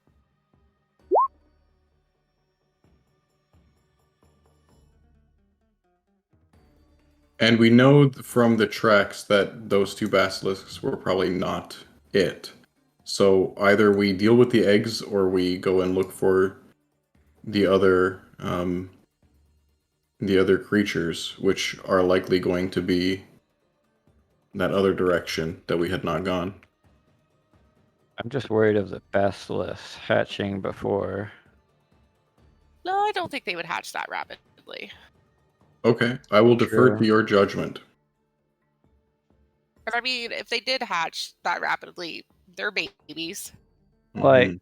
yeah, I guess, but I don't know. I guess will you pick up Derek and help tote him to the beginning of the cave? Yeah, I'll go. So you Rock solid. grab Derek and like pull him all the way back to the water over here. Rock solid. Or you guys like Huh? came up from within the surface. If it lets me. I already moved Derek all the way there. Oh, I was gonna move myself. I'm too, gonna but be yeah. like, does anybody remember what Derek's prophecy was? I'm pretty sure I feel like his wife would have told us if he was gonna turn to stone, or like gave us like an antidote ahead of time. I mean, true. I don't think the prophecy calculated for certain behaviors. It's clear that they're So- just meant to be guiding rather than destiny. Yeah. Shall we head to the other part of the cave? Yeah, probably. You are correct, Porunga. Yeah. If there was anything on him that could stop petrification, it also turned to stone with him. Yeah. Rock solid. A little loose.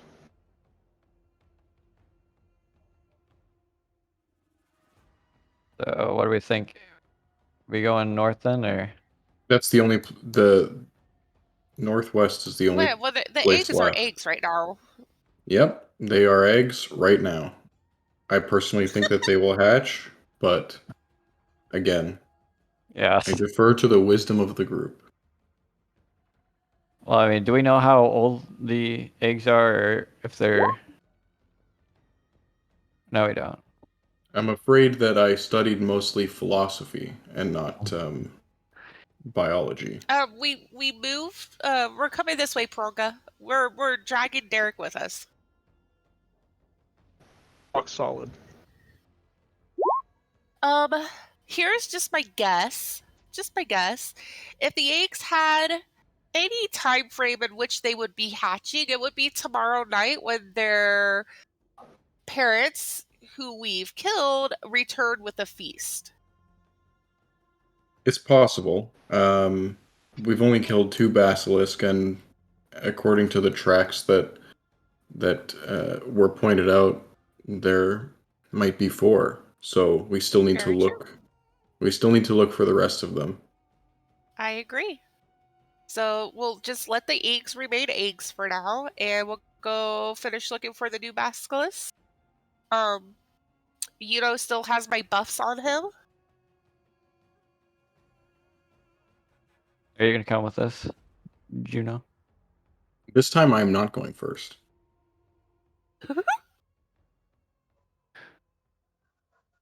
So I'm guessing the beefy beef boy is going first. I would hope so. And I'm going to give you one of my health potions. I'll move him. I will thank you and use it. That's a 2d6, right? 2d4 plus 2. Oh, 4. Yes, thank you. 4 plus 2 is 6. I guess I was technically right. Okay.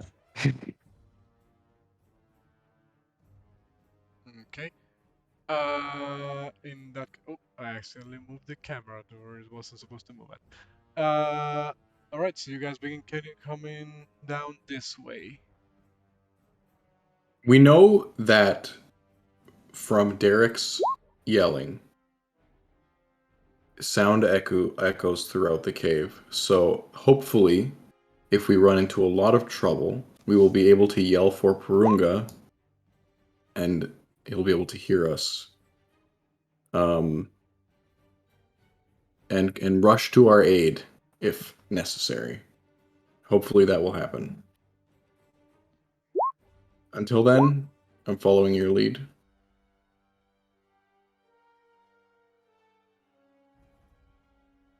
Okay. All right. So I'm gonna. Sorry. Please, does anybody know? Okay, so hear me out. I really don't have any attacks unless I physically look them dead on.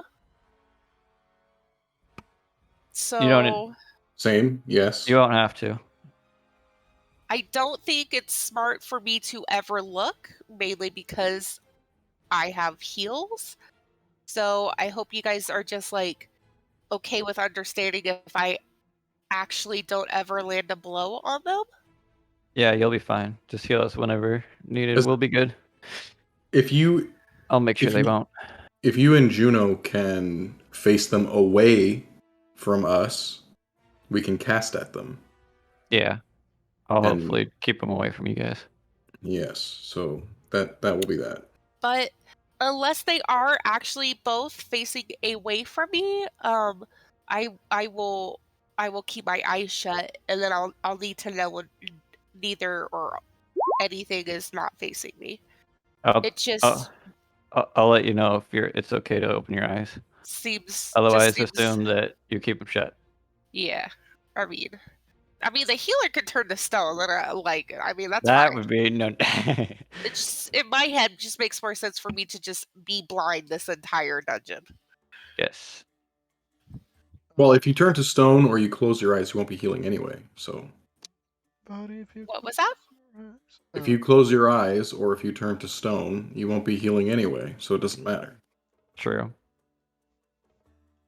Yes, but if I could heal you guys, then it's best that I'm not stoned. Yeah. Okay. So you guys are going to be heading down that pathway of the cave instead of dealing with the X, right?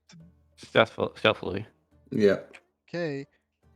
So as you guys gonna proceed to move into the dark recesses of this cave,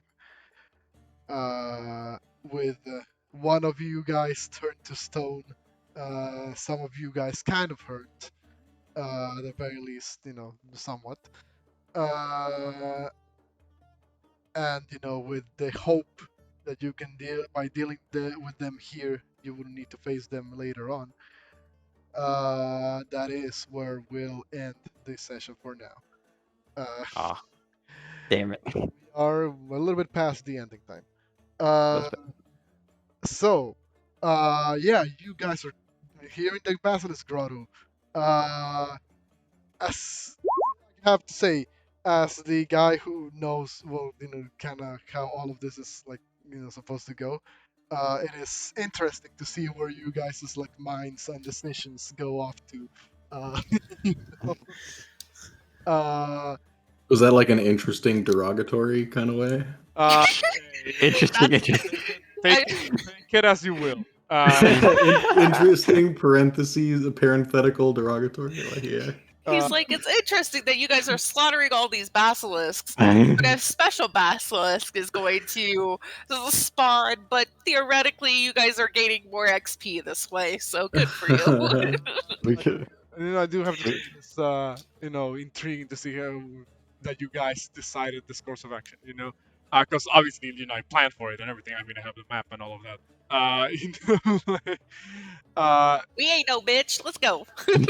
Hell yeah.